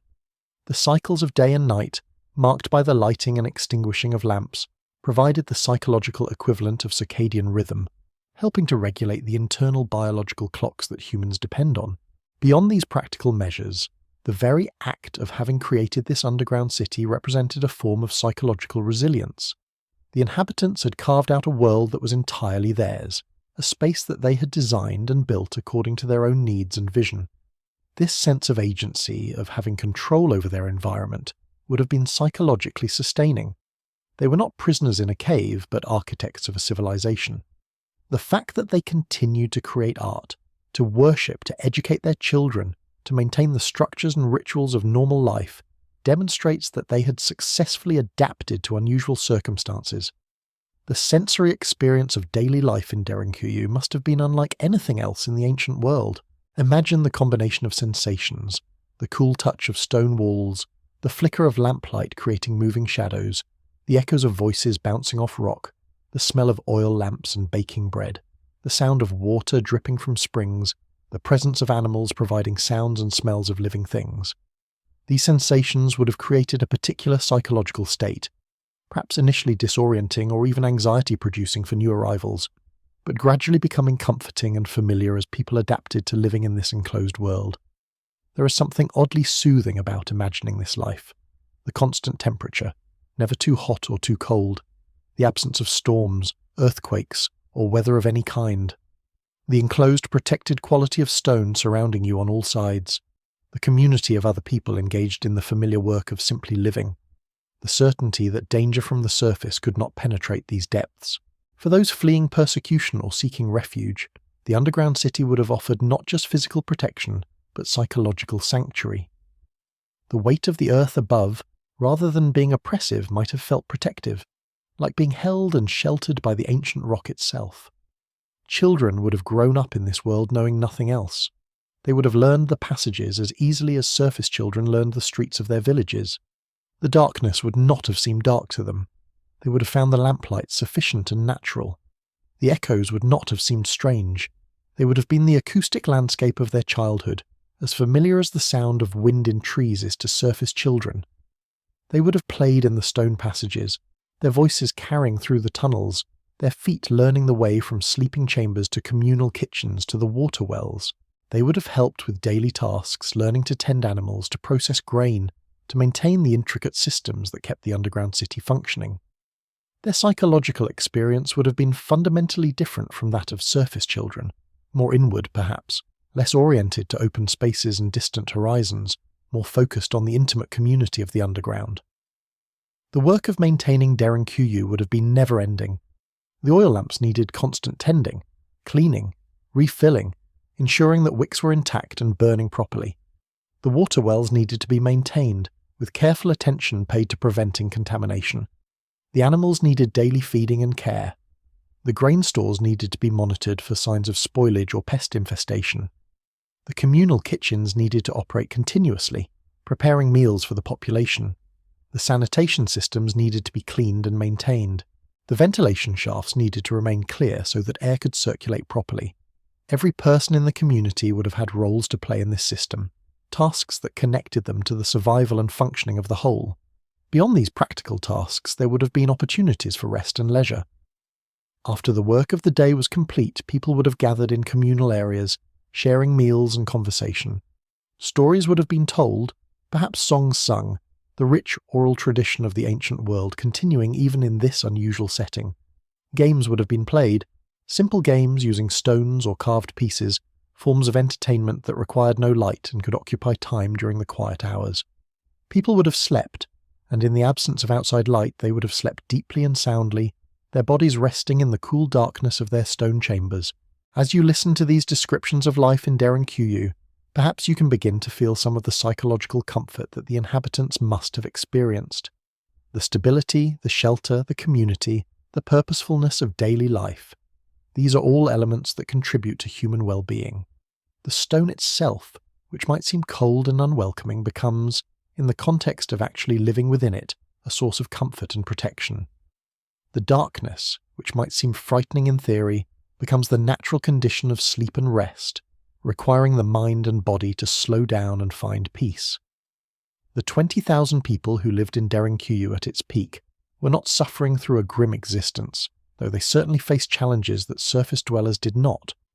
Instead, they had created a complete, functioning society that met human needs in an extraordinary way. They had water, food, community, spirituality, and purpose.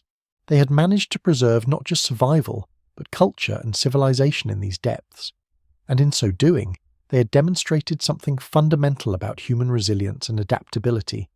The capacity to create meaning and community wherever we find ourselves, to transform even the most unusual environments into homes. Now, we arrive at perhaps the most profound question about Derinkuyu, the one that echoes through the stone corridors even today. Why would anyone choose to live underground? What could drive an entire civilization to carve homes from solid rock, to spend their days and nights beneath the earth, away from the sky and sun? The answer, as we'll explore together, lies in a very human instinct, the desire to survive, to protect what we love, and to find safety in the most unexpected places. Throughout history, the people of Cappadocia faced threats that changed the trajectory of their lives, and their response was nothing short of remarkable. They didn't flee the region entirely. Instead, they engineered a solution that would allow them to stay, to build lives, to raise families, all while maintaining the security they desperately needed. This is the story of how human ingenuity transformed stone itself into sanctuary. Let's travel back together to the earliest chapters of this story. We begin in the Hittite era, roughly 3,000 years ago, when the mighty Hittite Empire dominated the landscape of Anatolia, the region we now call Turkey. The Hittites were warriors and builders, a civilization that rose to extraordinary power around 1650 BCE. They established a vast empire stretching across much of what is now Turkey, Syria, and into the Levant. But Cappadocia, this remarkable region with its rock formations and hidden valleys, occupied a strategic position in this empire. It was a crossroads of trade routes, a place where cultures met and goods exchanged hands. It was also, inevitably, a place of conflict. During the Bronze Age, the world of the Eastern Mediterranean was far from peaceful. Rival kingdoms constantly vied for dominance, for control of trade routes, for access to resources. The Hittites themselves engaged in numerous military campaigns, sometimes defending their territory, sometimes expanding it. Neighbouring kingdoms, the Egyptians to the south, the Mitanni to the east, various smaller Anatolian states, all posed challenges. And there were other threats too. Less organised perhaps, but no less dangerous. Raids by nomadic groups, incursions by ambitious warlords, the general instability that characterised the Bronze Age. For the people living in Cappadocia during this time, these threats were real and ever-present. Imagine you were a farmer, a merchant, or a craftsperson living in one of the surface settlements that dotted this region. Your livelihood depended on your skills, on your home, on your family. But the safety of all these things was always uncertain. A caravan of merchants might be attacked on the road. A rival king might decide to test Hittite defences by invading nearby territories. An army might pass through your region, pillaging and destroying as it went. In response to this precarious situation, some of the inhabitants of Cappadocia began to engineer a new kind of protection. They started to carve into the soft volcanic rock, creating spaces that could serve as refuge during times of danger. These weren't yet the elaborate cities we see today, but rather the seeds of the idea. Small chambers, passages, storage areas, places where people and valuable goods could be brought to safety when the alarm was sounded. This ingenious defensive strategy addressed a fundamental problem. The people of Cappadocia didn't want to leave their homeland. They had built lives here, had roots in the soil, had communities that stretched back generations, but neither could they live entirely unprotected. So they developed a hybrid solution. They would maintain their surface settlements, their fields and workshops, their daily lives in the open air. But they would also develop a parallel world below, a refuge system that could shelter them quickly when danger approached. The Hittite Empire, despite its power, was not destined to last forever. Around 1200 BCE, a period known as the Bronze Age collapse occurred. It was a time of tremendous upheaval across the ancient world. The causes remained somewhat mysterious to historians, involving a combination of factors: climate change that affected agriculture, invasions of new groups, economic disruption, and possibly natural disasters. The great civilizations of the Bronze Age, including the Hittites, began to crumble. Entire empires collapsed, large cities were abandoned, trade networks dissolved. The world was being remade, and the process was turbulent and terrifying for those living through it. Yet even as the Hittite Empire fragmented, the people of Cappadocia endured. Their distributed settlement pattern, their knowledge of the land, and their developing underground refuge system helped them survive what would have been catastrophic for people without such adaptations. As the centuries passed and new peoples arrived in Anatolia, the threats facing the inhabitants of Cappadocia evolved. Around 700 BCE, a new group emerged as a significant danger: the Cimmerians. These were nomadic warriors from the northern steppes, skilled horsemen and fierce fighters who swept into Anatolia in waves of coordinated raids. The Cimmerians didn't come to build or settle. They came to take what they wanted: food, livestock, precious metals, anything of value. They were raiders in the truest sense, mobile and dangerous, moving quickly through a region, striking where they chose, and withdrawing before organized resistance could fully form. The Cimmerian raids changed the calculus for the people of Cappadocia. The underground cities, which had begun as modest shelter systems, were expanded significantly during this period. The Phrygians, the dominant power in Cappadocia at the time, recognized that a more sophisticated and larger underground network was necessary. No longer could a few small chambers suffice. Instead, they began to develop the kind of multi-level underground cities that would characterize Cappadocia for centuries to come. These cities were expansions born of necessity, carved deeper into the earth, with multiple levels that could house not just small groups seeking temporary shelter, but entire communities seeking to wait out extended periods of danger. Picture the response: scouts positioned on high ground, watching the horizons for telltale signs of approaching dust clouds that would indicate Cimmerian raiders on the move. When the alarm was sounded, families would gather what they could carry: food stores, precious items, essential tools, and make their way to the nearest underground entrance. As more and more people arrived, the work would be well choreographed, born of long practice. Children would be led down first, with the elderly following carefully. Behind them came families with their portable possessions. Workers and warriors would stand guard at the entrances, watching for any sign of pursuit. And then, when all were safely inside, the great stone doors would be rolled into place.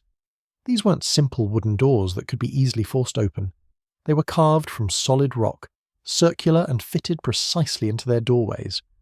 They could only be opened from inside, which meant that if enemies reached the entrance, they faced an impassable barrier, and even if they somehow breached that barrier, they would find themselves in narrow passages, confined spaces where invaders could only advance single file, where every corner could hide armed defenders.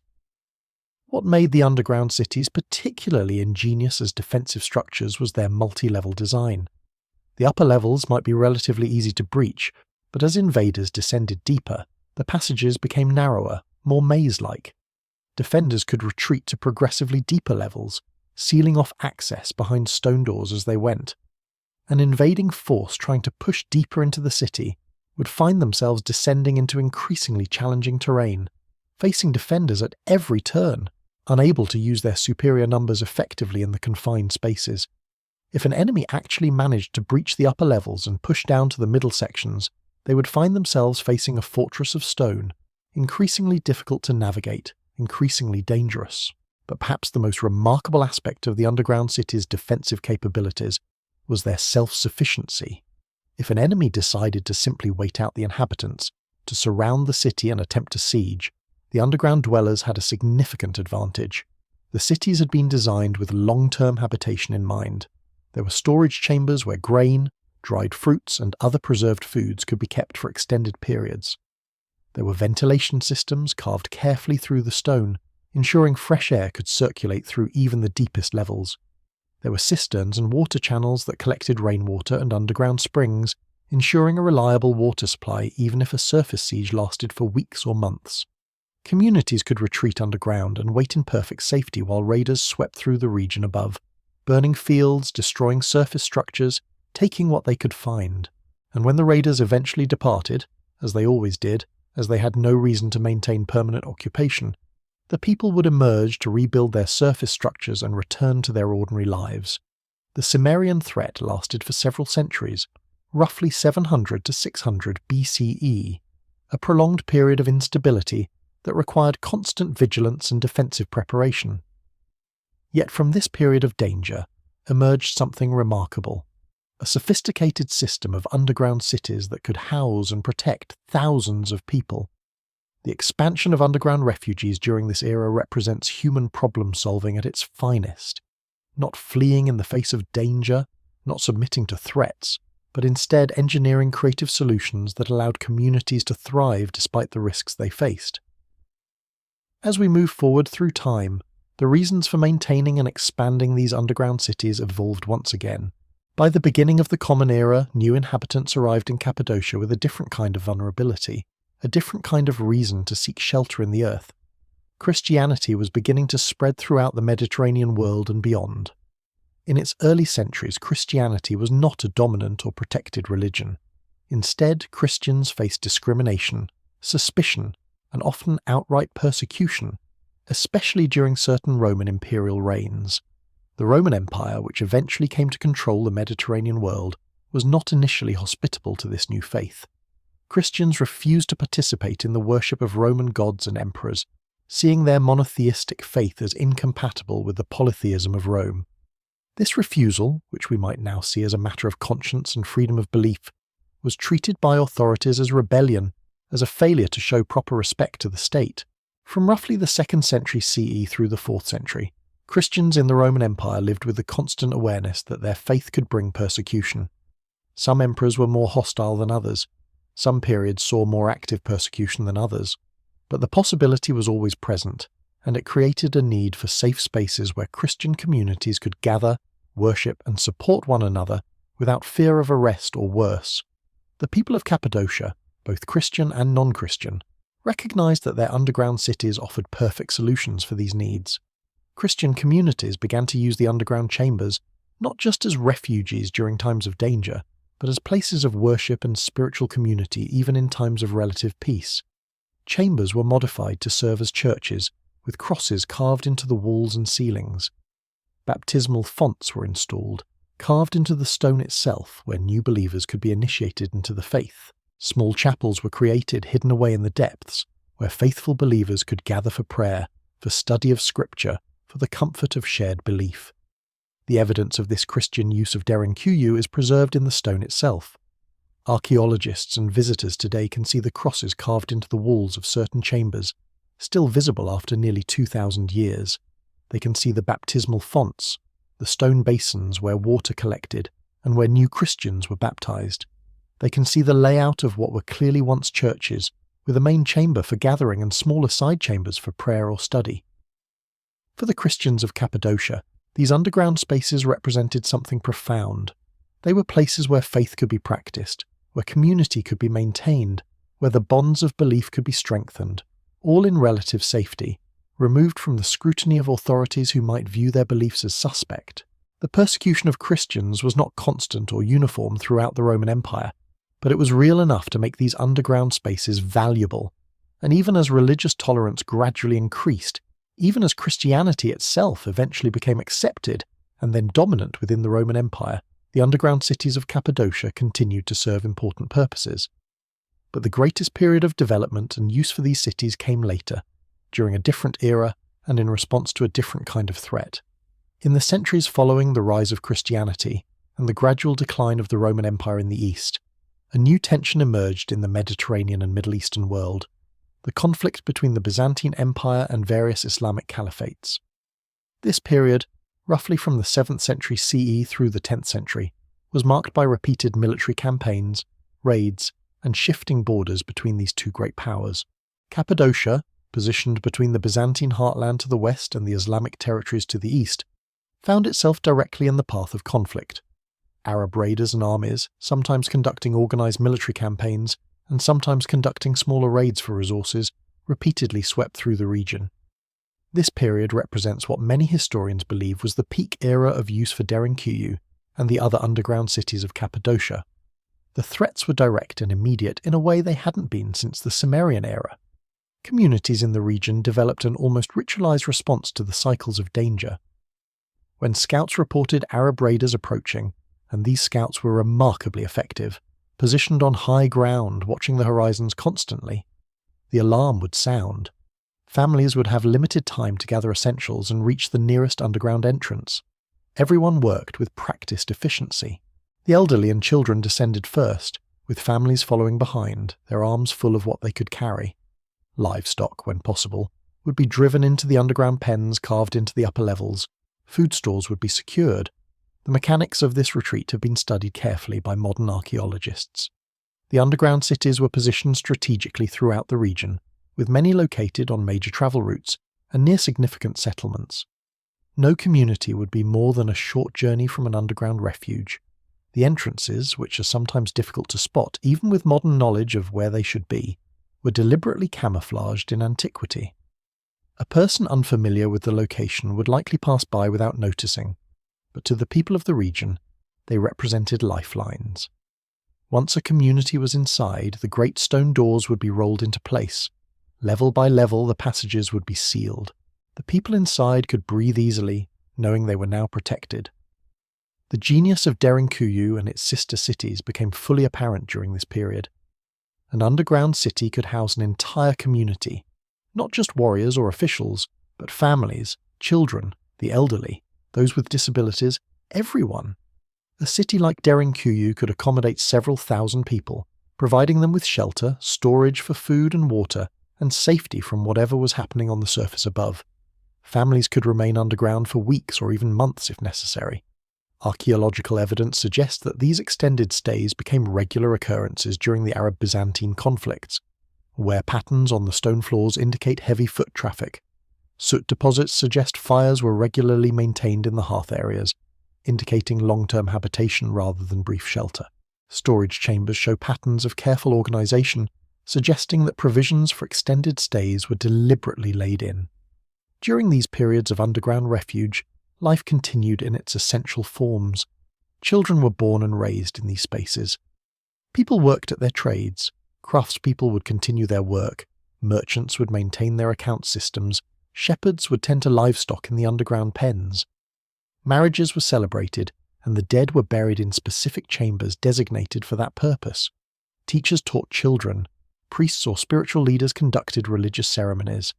The communities didn't simply endure in these underground refuges, they lived, in a full and complete sense, until it was safe to emerge to the surface again. The network of underground cities extended far beyond Derinkuyu alone. Archaeological surveys and historical sources document more than 200 underground cities and caves throughout Cappadocia. Many of these are connected by tunnel systems, creating a vast subterranean network that could allow people to travel underground for considerable distances. It's believed that some of these tunnels span several miles, connecting nearby cities and creating alternative routes that could be used if certain passages were somehow blocked or discovered by enemies. Imagine the sophistication of planning this required. engineers and architects had to envision not just individual cities but an entire network, thinking about how they connected, how refugees could move from one location to another, how supplies could be transported, how communities could support one another if needed.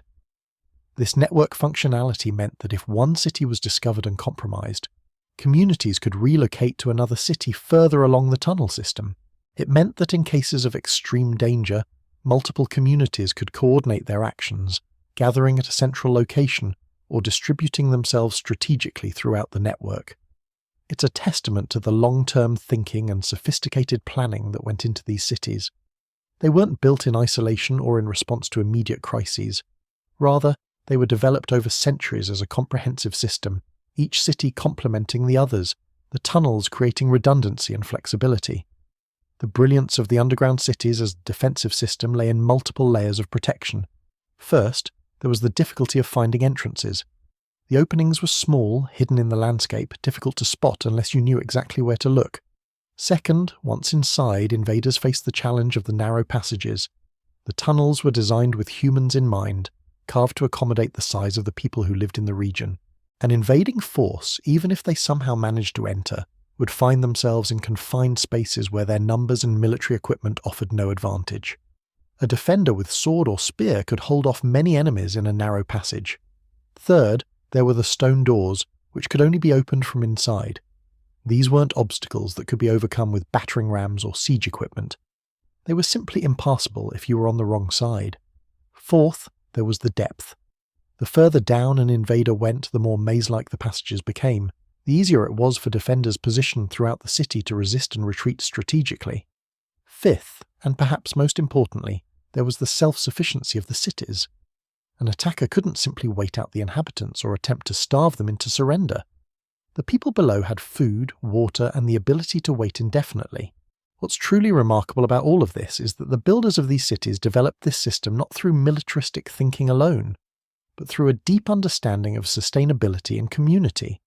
The wide scope of what was preserved underground, not just weapons and defensive structures, but also bakeries, wine presses, storage areas for grain, water systems, burial chambers, and what appear to have been schools and places of worship, suggests that the inhabitants were thinking not about short-term siege survival, but about supporting entire communities for extended periods. The periods of danger and refuge eventually passed. The Arab-Byzantine conflicts eventually stabilized into patterns of coexistence and trade. The great powers of the medieval world shifted and changed.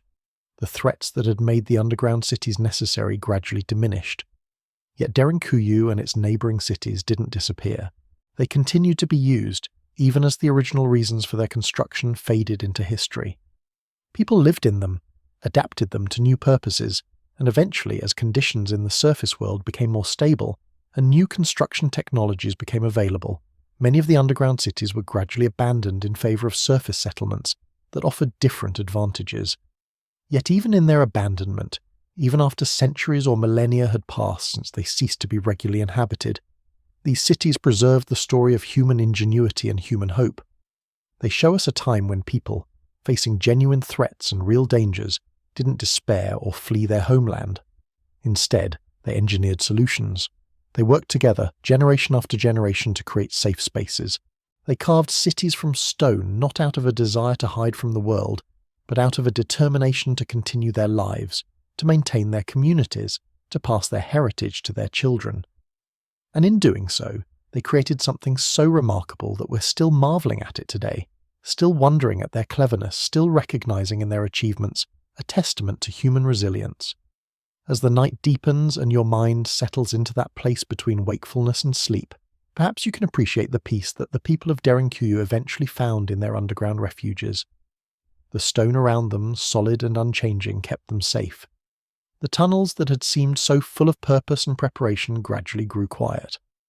The great wheels of history turned, and their underground cities, no longer needed for survival, slowly became monuments to the human spirit. Their story reminds us that safety and community can be built in the most unexpected places, that human ingenuity is capable of remarkable things, and that sometimes, in the darkest depths, people find light and hope. If the Calm Archive has become part of your bedtime routine, I'd love it if you shared this video with someone who might need it tonight. and hit that subscribe button if you haven't already. Now, where were we? While Derinkuyu stands as the most visited and most thoroughly documented of Cappadocia's underground cities, it exists not in isolation, but as part of an extraordinary network of subterranean settlements that honeycomb the volcanic plateaus of central Anatolia. To truly understand the scope of what ancient peoples accomplished in this region, we must turn our attention to these sister cities and the ongoing mysteries that surround them. As you settle deeper into your rest, imagine with us the magnitude of this achievement. Not just one city carved into stone, but an entire civilization that chose to make their home beneath the earth. Just 20 kilometers north of Derinkuyu lies Cappadocia, the second most famous underground city in Cappadocia, and in many ways, it tells a different story. Where Derinkuyu reaches dramatically downward, descending through 8 open levels with a 9th stretching even deeper, Cappadocia spreads outward, its architecture expanding horizontally through the rock, in patterns that speak to different needs and perhaps different periods of habitation. Cappadocia is 8 levels deep, matching Derinkuyu in vertical extent, yet the experience of moving through it is fundamentally different. Instead of feeling the pull of descending deeper and deeper into the earth, visitors to Cappadocia move through corridors that branch outward in all directions, creating a labyrinthine effect. The passages are often wider here, the ventilation shafts more generously spaced, suggesting that this city may have prioritized circulation and ease of movement over the kind of vertical security architecture that Derinkuyu favored. Some archaeologists theorize that Cappadocia may have served different functions than Derinkuyu, perhaps more focused on storage and trade rather than as a full residential refuge. The two cities, separated by just a few kilometers of surface distance, were likely connected by underground tunnels, though the exact nature and extent of this connection remains unclear. According to historical records and local folklore, there exists a 5-mile tunnel system that allegedly connects Derinkuyu and Cappadocia, running beneath the Cappadocian plateau in a subterranean journey that would have taken ancient travellers hours to complete. This tunnel has never been fully mapped or explored in modern times. Parts of it are said to be collapsed or blocked, while other sections may still be passable, waiting in darkness for systematic exploration. The idea of this hidden thoroughfare, connecting 2 entire cities underground, speaks to the scale of ambition and organisation that existed in Cappadocia thousands of years ago. These were not mere shelters or refuge spaces, they were planned, intentional settlements with infrastructure designed for travel and communication between communities. The 5-mile tunnel represents more than just stone and void. It represents planning, coordination, and a vision of what could be accomplished through sustained human effort. Yet Derinkuyu and Cappadocia, for all their majesty and mystery, are merely the most famous examples of something far more extensive. Scattered across the Cappadocian landscape are over 200 underground cities and towns, ranging in size from major settlements with dozens of levels to smaller refuges that perhaps sheltered only a few families during times of danger. Most of these remain unknown to tourists and relatively unknown even to casual visitors to the region. Many have never been systematically excavated or documented. Some are barely more than openings in the rock face, their true extent hidden behind sealed passages or collapsed corridors. Others are still being discovered. In 2014, construction workers who were working on a new housing development in the province of Nevşehir, not far from the more famous sites, broke through into what initial surveys suggest may be the largest underground city ever found in Cappadocia. Early estimates put this newly discovered city at approximately 5 million square feet in size, potentially larger than Derinkuyu itself. The sheer magnitude of this finding should stagger our imagination. A city larger than Derinkuyu, carved entirely from stone, unknown and unmapped until the moment of its accidental discovery, remained beneath the ground for thousands of years, waiting for the right moment to reveal itself. The exploration and documentation of this massive site is ongoing, and archaeologists involved in the project describe feelings of profound awe when moving through these newly revealed chambers. Some sections of this underground city are so large that they create their own acoustic environments, their own microclimates. In the deepest chambers, explorers report unusual geological formations, vast open spaces that seem to defy the logic of their construction, and evidence of sophisticated water management systems that rival those of Derinkuyu. The discovery raises immediate questions. How many more cities of this magnitude might exist beneath Cappadocia?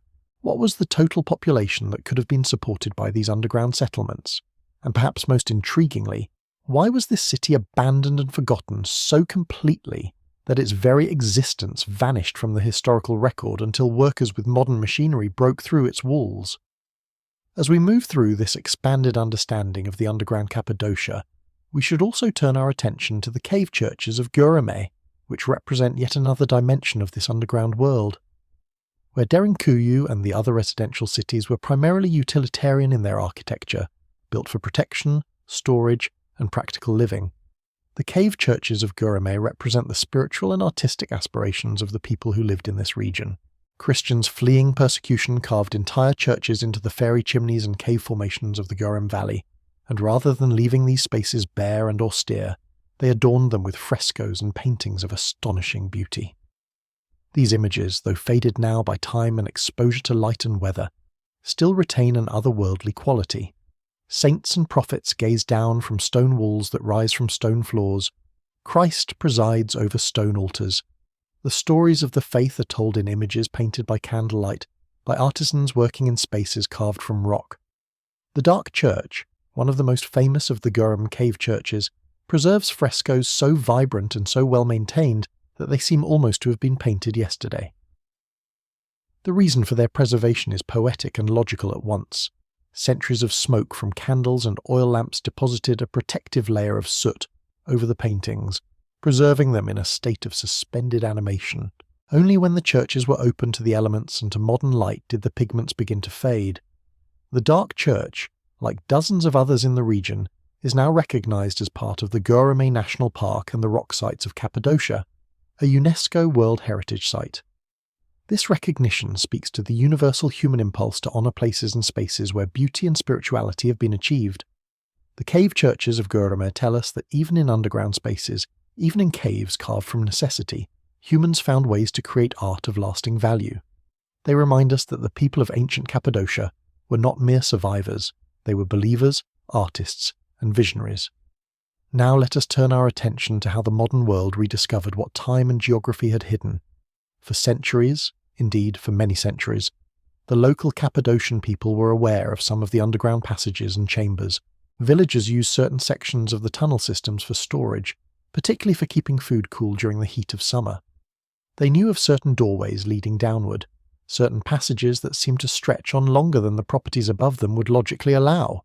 Yet this practical, everyday knowledge of the underground network never translated into systematic exploration or documentation. The full extent of what lay beneath remained unknown, fragmented into local stories and family knowledge that was not widely shared or recorded.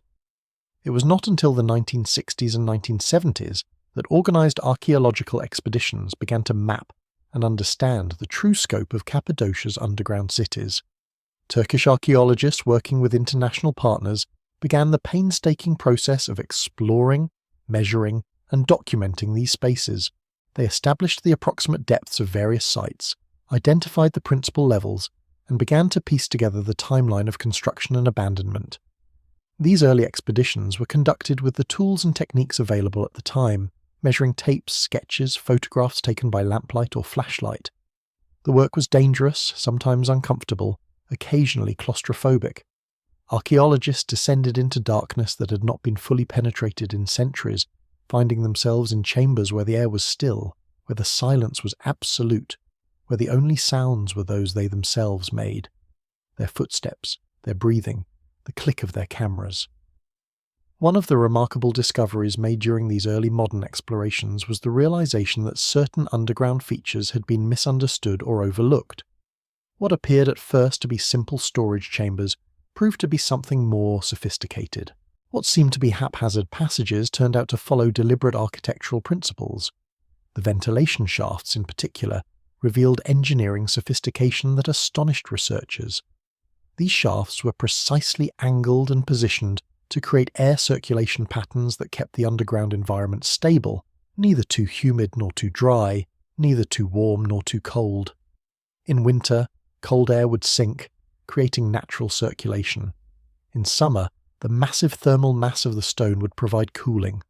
The people who designed this system understood thermodynamics and the behavior of air in enclosed spaces, even if they did not have the mathematical language to describe what they understood. They simply knew, through observation and experience, what would work. The rediscovery of these cities in the modern era opened Derinkuyu and Kaymakli to tourism, which began in the 1960s and 1970s and has grown exponentially in subsequent decades. Today, hundreds of thousands of visitors annually descend into Derinkuyu, paying their entrance fees and joining guided tours or exploring on their own. They follow the same routes, duck through the same low doorways, and experience something of what it must have meant to live in these spaces. However, only the first 8 levels of Derinkuyu are open to the public. The remaining 10 levels, stretching down into the deepest reaches of the underground city, remain restricted to researchers and archaeologists.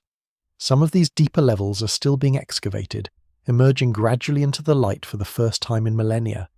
Others remain sealed, their contents unknown, their purposes uncertain. Archaeological teams working in the depths of Derinkuyu occasionally discover chambers that seem never to have been fully explored, even by the ancient inhabitants. Perhaps these were worked on and then abandoned, or perhaps they were always intended as backup spaces, as expansion areas that never needed to be developed before the city was finally abandoned. The experience of visiting Derinkuyu today is one of descent and sensory transition. As a visitor descends the modern staircase, built for safety and accessibility, a concession to the needs of contemporary tourists, the atmosphere gradually shifts. The air, which is warm and dry on the surface, becomes noticeably cooler as one goes deeper. By the time a visitor reaches the 4th or 5th level, the temperature drop is significant enough to be felt even in warm weather. The stone walls seem to absorb sound, creating a muffled acoustic environment where one's own breathing becomes perceptible, where conversations take on a strange, intimate quality. The electric lights installed for tourist safety cast shadows that make the carved spaces seem even more vast and mysterious than they would by the light of ancient oil lamps or candles. The visitor experiences something of what the ancient residents experienced, the sense of being enclosed, protected, surrounded by stone on all sides. Yet unlike the ancient residents, the modern visitor knows that they can turn around at any time and ascend back to daylight and open air. Take a moment now as we speak to imagine yourself in one of those chambers, deep in the heart of Derinkuyu. Picture the stone walls around you, carved by hand with simple tools, by people whose names and individual faces have been lost to time. The air is cool against your skin. The silence is profound, broken only by the occasional sound of water dripping somewhere in the distance, or the movement of air through the ventilation shafts that rise toward the distant surface.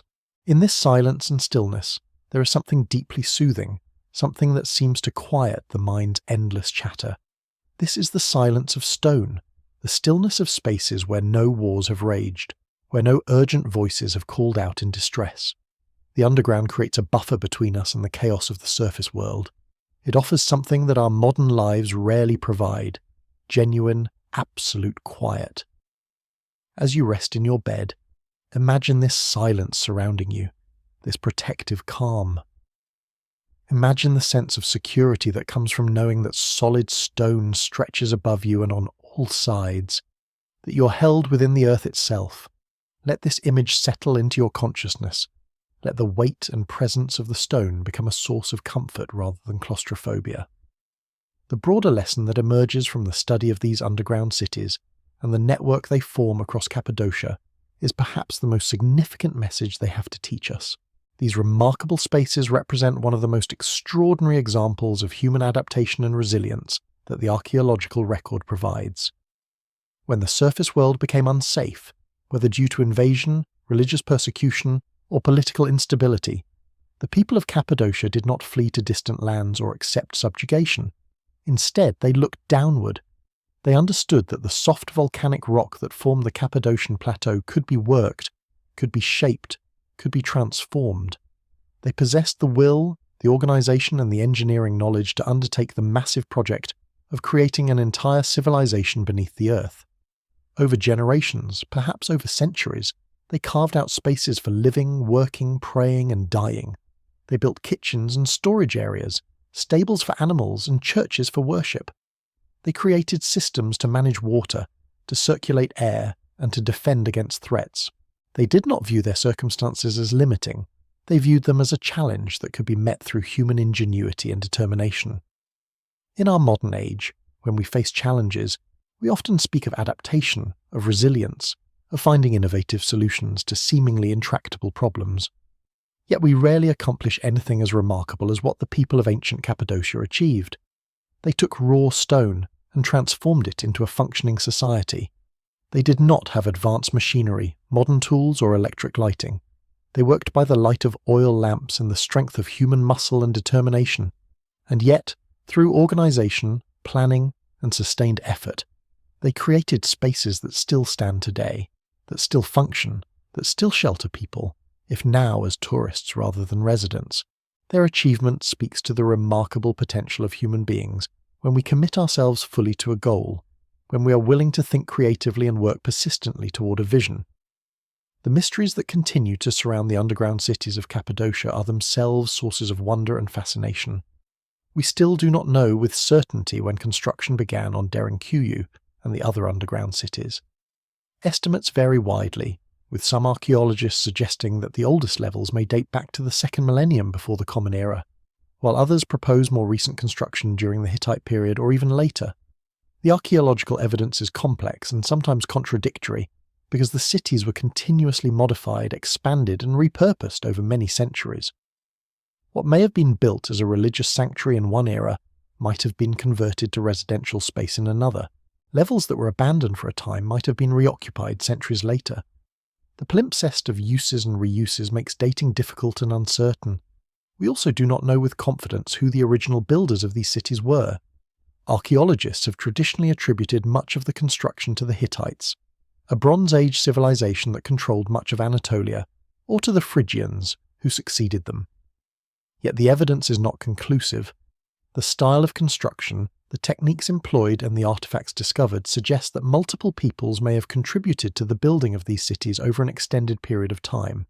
It is possible that what we identify as a single city was actually the work of multiple cultures and generations, each leaving their mark, each adding their own innovations and modifications. In the deepest levels of Derinkuyu, archaeologists have found artifacts and construction techniques that seem to date to different periods, suggesting that expansion downward continued across centuries, with each generation of inhabitants reaching deeper into the earth to create new spaces. The full extent of the tunnel network connecting the various underground cities of Cappadocia remains unmapped and largely unknown. We know that Derinkuyu and Kaimakli are almost certainly connected by a 5-mile passage, yet this passage has never been fully explored or documented in modern times. Other tunnel systems connecting other cities almost certainly existed, yet most have been destroyed by earthquakes, sealed by rockfalls, or simply have yet to be discovered.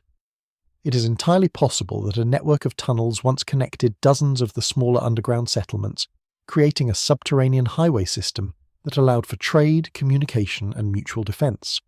If such a network existed, then the scale of the achievement becomes almost incomprehensible. We would not be speaking of a few cities, but of an underground civilization, a complete alternative society that existed parallel to and largely unknown to the peoples of the surface world. As we contemplate these mysteries and continue to marvel at the spaces that have been revealed, we should remember that new discoveries continue to be made. The 2014 discovery of the massive underground city in Nevşehir stands as a stark reminder that we have not finished exploring or understanding the underground world of Cappadocia. Even now, archaeologists and explorers are venturing into caves and passages, mapping and documenting and questioning. Even now, construction projects and natural erosion are revealing chambers and corridors that have not seen human light in millennia. It is entirely possible that the largest, most important underground city of ancient Cappadocia has not yet been discovered.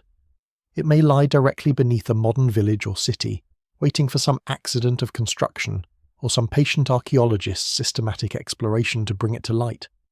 The people who built these cities, who spent their lives in chambers carved from stone, who raised their children in these underground spaces and created art on the walls, and raised animals in the darkness and prayed in the silence. These people deserve our wonder. They accomplished something remarkable. They faced challenges that might have broken a less determined people, and they responded with creativity and will. Their legacy stands before us, carved in stone, waiting for us to comprehend it, to respect it, and to let it teach us something about the depths of human potential. As you lie in the quiet of your own room, surrounded by darkness, perhaps you can feel a kinship with those ancient people. Perhaps you can sense, across the vast stretches of time, their presence in those stone chambers. And perhaps you can feel the peace that comes from knowing that human beings, when tested, are capable of achieving the extraordinary. And so we arrive at the quiet, the very quiet, the kind of quiet that you feel in your bones, that settles over everything like snow, like dust, like the passage of 10,000 years all at once. This is Derinkuyu today. This is what the underground city feels like when the last tourists have climbed back up the stone stairs, when their voices have faded away into the brightness above, when the gift shop has closed its door and the parking lot sits half empty under the Turkish sun. Down here, in the depths where the stone never changes, where the temperature never wavers, the city returns to what it has always been. It returns to stillness. It returns to the ancient quiet that it knew for 2,000 years before anyone remembered it existed again. Thank you for spending your evening with the Calm Archive. If this helped you relax tonight, please subscribe so you never miss a new video. I upload regularly, and there's always something new to drift off to. Tell me in the comments, would you have been brave enough to live underground? Would you have descended into the earth and made a life down there, knowing that above you was danger, uncertainty, the constant threat of being found? It's a question worth sitting with. It's a question that reaches across all the centuries and asks us something about who we are, what we're capable of, what we will do for the people we love. And the people of Derinkuyu, all those thousands of years ago, answered that question with their feet. They answered it by going down. The stone walls here, they are cool. They have always been cool. You could run your hand along them right now in this very moment, and you would feel the temperature of the earth itself. The temperature that hasn't changed since the first worker, the first brave soul, took a hammer and chisel and began to carve out the very first room. The air moves through the ventilation shafts so slowly that you can barely feel it, so gently that it seems almost like breath, and perhaps it is breath. Perhaps it is the breath of the earth, the breath of the city, the breath of all those people who once moved through these corridors and chambers and nurseries and communal kitchens, all of them taking in this same cool, recycled air, all of them living in the embrace of stone and shadow and safety. Imagine being a parent in Derinkuyu. Truly imagine it. Imagine the moment when you could no longer ignore the danger above. Imagine the day when you looked at your children and understood, with a clarity that was almost unbearable, that you could no longer keep them safe in the world above the ground. The raids were coming more frequently. The threats were becoming more immediate. The sky, which had always been a symbol of freedom and space and endless possibility, had become something dangerous. The sky had become an enemy. And so you made a decision. You gathered your children.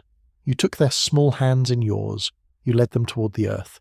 You descended with them into the darkness, down the stone stairs, deeper and deeper, away from everything they had ever known, away from the light, away from the open air, and down into the cool embrace of the underground city. And then you sealed the stone door behind you, you and your children, and thousands of other families, all descending together, all making the same terrible and beautiful choice. All of you committing to a new life, a life beneath the earth, a life surrounded by stone and shadow, a life that required extraordinary courage and creativity and love. Because here is the thing that nobody always understands about Derinkuyu, about this underground city that science struggles to fully explain. It wasn't just a shelter. It wasn't just a hole in the ground where people cowered and waited for danger to pass. It was a home. It was a life. It was a fully realized world with all the complexity and richness and meaning of any world lived above the ground. Think about cooking a meal in Derinkuyu. Think about a mother standing in a communal kitchen cut from solid rock, preparing food for her children. The fire burns in the hearth. The smoke rises toward the ventilation shaft, carried away by that invisible breath of the earth. The smell of bread baking in the oven fills the space. And her children gather around, as children do everywhere, as children have done for all of human history. They are hungry. They're curious. They are asking questions. They are being children. And she is being a mother.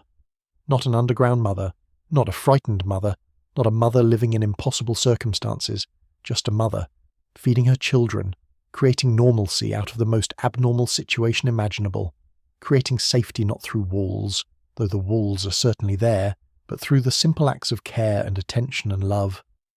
Imagine teaching a lesson in Derinkuyu. Imagine a teacher passing on knowledge to the next generation, just as teachers have always done. What did they teach? Mathematics, certainly. Language, religion, history, the stories that mattered to their people, the names of their ancestors, the memory of the world above, the hope that perhaps someday a descendant might return to the surface. But they also taught something else, something less tangible, but perhaps more important. They taught their children how to live with grace in impossible circumstances. They taught them how to find beauty in shadow, how to hear music in silence, how to maintain dignity and meaning even when the world has narrowed, even when everything is compressed into a few chambers carved from stone. This is the education that takes place in Derinkuyu. This is what the teachers pass down. And imagine the storytelling. Imagine fathers and mothers and grandparents gathering their children around a lamp in the evening, the shadows dancing against the stone walls, the flame flickering but never going out, and telling stories. Stories of the world above, stories of fields and trees and the open sky, stories of ancestors and heroes, stories that would keep hope alive, stories that would help the children dream of a day, perhaps, when they might climb the stairs again and see the sun. But also stories that were just stories that were entertainment and connection, and the deeply human need to gather together and tell tales while the night settles around you. Because even underground, even in the face of danger and displacement and uncertainty, people still gathered to tell stories. They still found that fundamental human comfort in narrative, in voice, in presence. And now, all these centuries later, the underground city is quiet again. The visitors come during the day, and they walk through the chambers marvelling at the engineering, photographing the stone doorways, reading the plaques that explain what each room was used for. They feel, perhaps, a small fraction of the atmosphere that existed here. They feel the coolness, they see the smooth stone walls, they peer down the narrow corridors, and then they climb back up toward the light, back toward the world of brightness and noise and endless distractions. The tour bus idles in the parking lot. The gift shop sells postcards. The world moves forward, as it always does.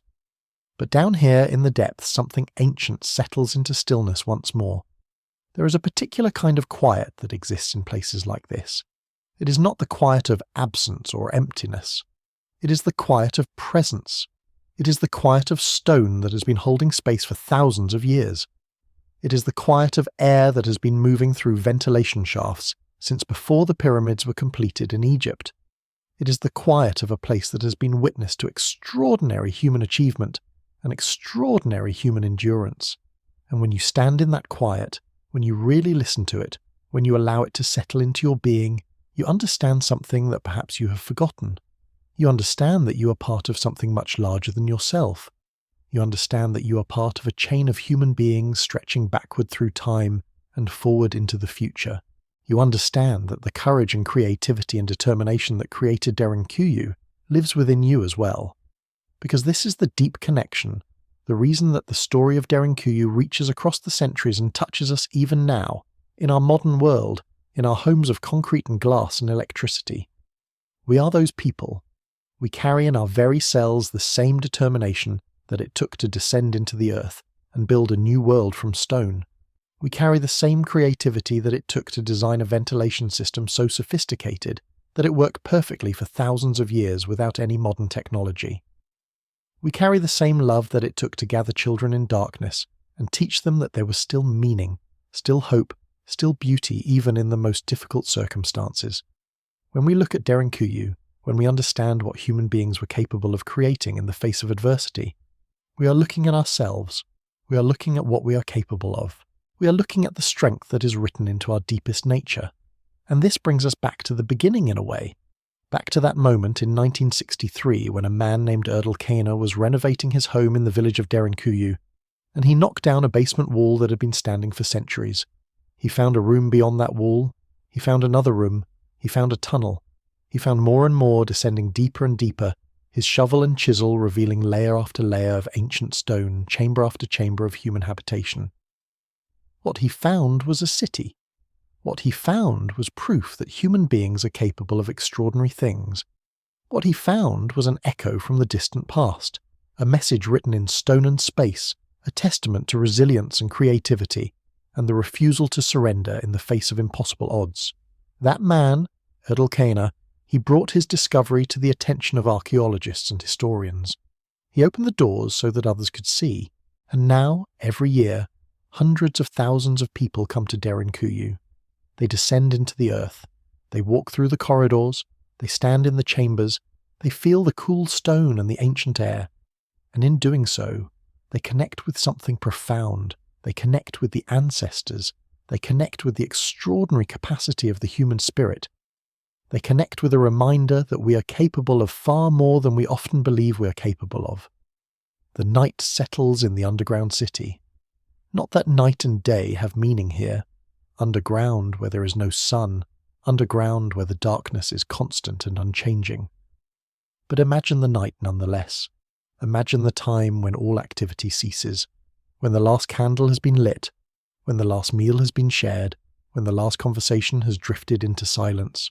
Imagine the underground city at night, full of families in their chambers, full of people resting after a day of work and creation, and the endless effort of maintaining a functioning society beneath the earth.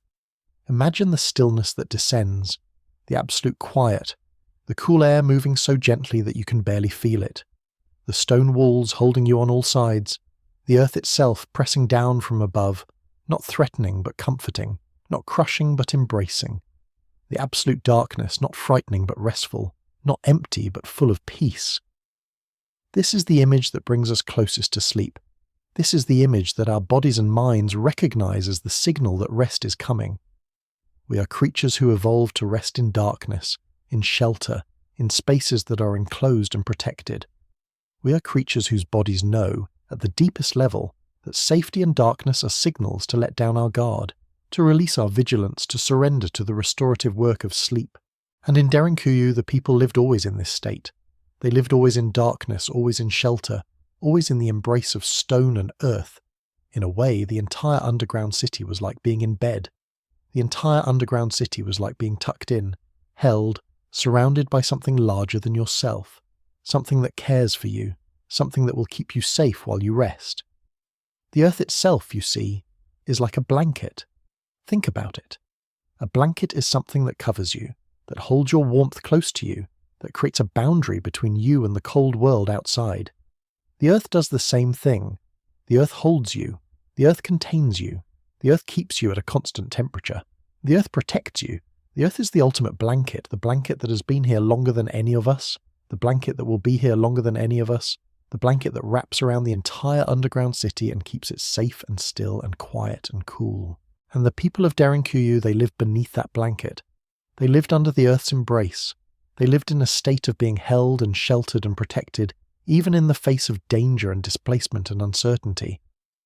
And so the question becomes, what is sleep but a return to that state? What is sleep but a descent into our own underground city, our own space of darkness and stillness and quiet? What is sleep but the moment when we finally allow ourselves to stop struggling, to stop vigilant, to stop fighting, and to simply rest in the embrace of something larger than ourselves? The bed becomes the stone chamber, the blanket becomes the earth, the darkness becomes the darkness of the underground, the quiet becomes the ancient quiet of the deep. The coolness of the bedroom becomes the cool air of the ventilation shafts. Everything in sleep is a return to this fundamental human state. Everything in sleep is a return to what the people of Derinkuyu knew so well, that shelter and darkness and stillness and quiet are not things to fear. They are things to welcome. They are the conditions in which we can finally rest. The people of Derinkuyu would have understood this, in their bones, in their very being. They would have understood what you're about to experience as you drift off to sleep. They would have recognized it, because they lived in those conditions every moment of every day. They lived in the underground. They lived in darkness and shelter and stillness. They lived in stone chambers surrounded by other people, all seeking the same comfort, the same safety, the same peace. And now, as you prepare to sleep, you're about to enter your own underground city. You're about to descend from the waking world into the world of sleep. You're about to find your own chamber in the darkness, your own place of rest, your own embrace. The corridors of sleep run deep, just like the corridors of Derinkuyu. There are many levels to descend through. The first level is the waking world, where you still hear sounds, still feel thoughts arising, still sense the boundary between consciousness and rest. But as you descend deeper and deeper, the sounds become more muffled. The thoughts become more distant. The boundary becomes less clear. You descend past the second level, where you might still be aware of your breathing, still feel the weight of your body in the bed. You descend past the third level, where dreams might begin to take shape, where the logic of the waking world begins to unravel. And you keep descending deeper and deeper into the cool and quiet places, the ancient places, the places where your mind is finally allowed to rest, to organize itself, to process everything that has happened during the waking day. This is the great comfort of sleep. This is the great mercy of sleep, that we get to return to the underground, that we get to escape the light and the noise and the endless demands of the waking world, that we get to descend into darkness and be held by it, to be enclosed by it, to be protected by it, that we get to find rest in the cool stone chambers of sleep, just as the people of Derinkuyu found rest in the cool stone chambers beneath the earth. And the earth itself becomes our companion. The darkness becomes our friend. The silence becomes a balm. The absolute stillness becomes the most precious gift that we can give to ourselves. So imagine yourself now descending. Imagine yourself walking down the stone stairs, deeper and deeper, away from the light and the noise above, into the cool and quiet spaces beneath. With each breath you go deeper. With each heartbeat you move further from the waking world and closer to the world of rest. The air around you becomes cooler. The light becomes dimmer. The sounds become more distant. You descend past the first level, where the world above still has some reality. You descend past the second level, where you can still remember the day that you have lived. You descend past the third level, and now you are truly in the underground. Now you are truly in the place of rest and restoration. The stone walls around you are smooth and cool. You can reach out and touch them if you want to, can feel the temperature of the earth itself against your skin. But mostly you just walk forward, deeper and deeper, knowing that you are safe here, knowing that the earth is holding you, knowing that you have descended into the ancient city of sleep, the city that exists beneath the waking world, the city where all the people who have ever lived have come to rest. And the corridors seem to go on forever, stretching deeper and deeper until you are surrounded completely by stone and earth and darkness and cool air and absolute quiet. And there, in the deepest chamber, there is a place for you. There is a stone bed, smooth and cool and waiting for you. There are blankets woven from the darkness itself, soft and heavy and protective. There is a pillow made from cloud and memory and the accumulated peace of all the nights that have ever been. And you lie down, finally, in this deep chamber beneath the earth. You lie down in the underground city of sleep. You lie down in the place where the people of Derinkuyu rested 2,000 years ago, in the place where all human beings come to rest, in the place where your own body and mind are finally allowed to shut down all their vigilance and effort, and struggle and simply be still. The earth is all around you now, above you and below you and on all sides. The cool air moves gently across your face. The absolute silence settles into your bones. The darkness closes in, but not in a frightening way, in a comforting way, in a way that says, you are safe, you are held. You can let go now. You can stop struggling. You can stop trying. You can stop fighting. The earth has you. The darkness has you. Sleep has you. Rest now. Rest in the cool stone chamber beneath the earth. Rest in the ancient quiet. Rest in the embrace of stone and darkness and stillness and peace. Rest in Derinkuyu. Rest in the underground city that has been waiting for you since before you were born. Rest in the knowledge that you are part of something much larger than yourself, part of a chain of human beings stretching backward through time and forward into the future, all of us descending into the underground, all of us finding rest in the darkness, all of us held and sheltered and kept safe by the earth itself. The cool air breathes across your face, the stone walls surround you, the earth holds you, and you drift, deeper and deeper past the point where waking has any meaning, past the point where the world above has any reality, into the deepest levels of sleep and rest and restoration. You're in the underground city now, you are home, you are safe, you are held. Rest now, sleep now. Let the earth embrace you, as it has embraced all living things since the beginning of time. Let the darkness welcome you. Let the silence surround you. Let the cool stone cradle you. This is Derinkuyu. This is the underground city beneath the earth. This is the place where all people come to rest. And you are here now. You are finally here. Sleep well. Sleep deep. Sleep in the ancient quiet. Sleep in the eternal stone. Sleep in the embrace of the earth. Sleep and know that you are safe. You are held. You are home.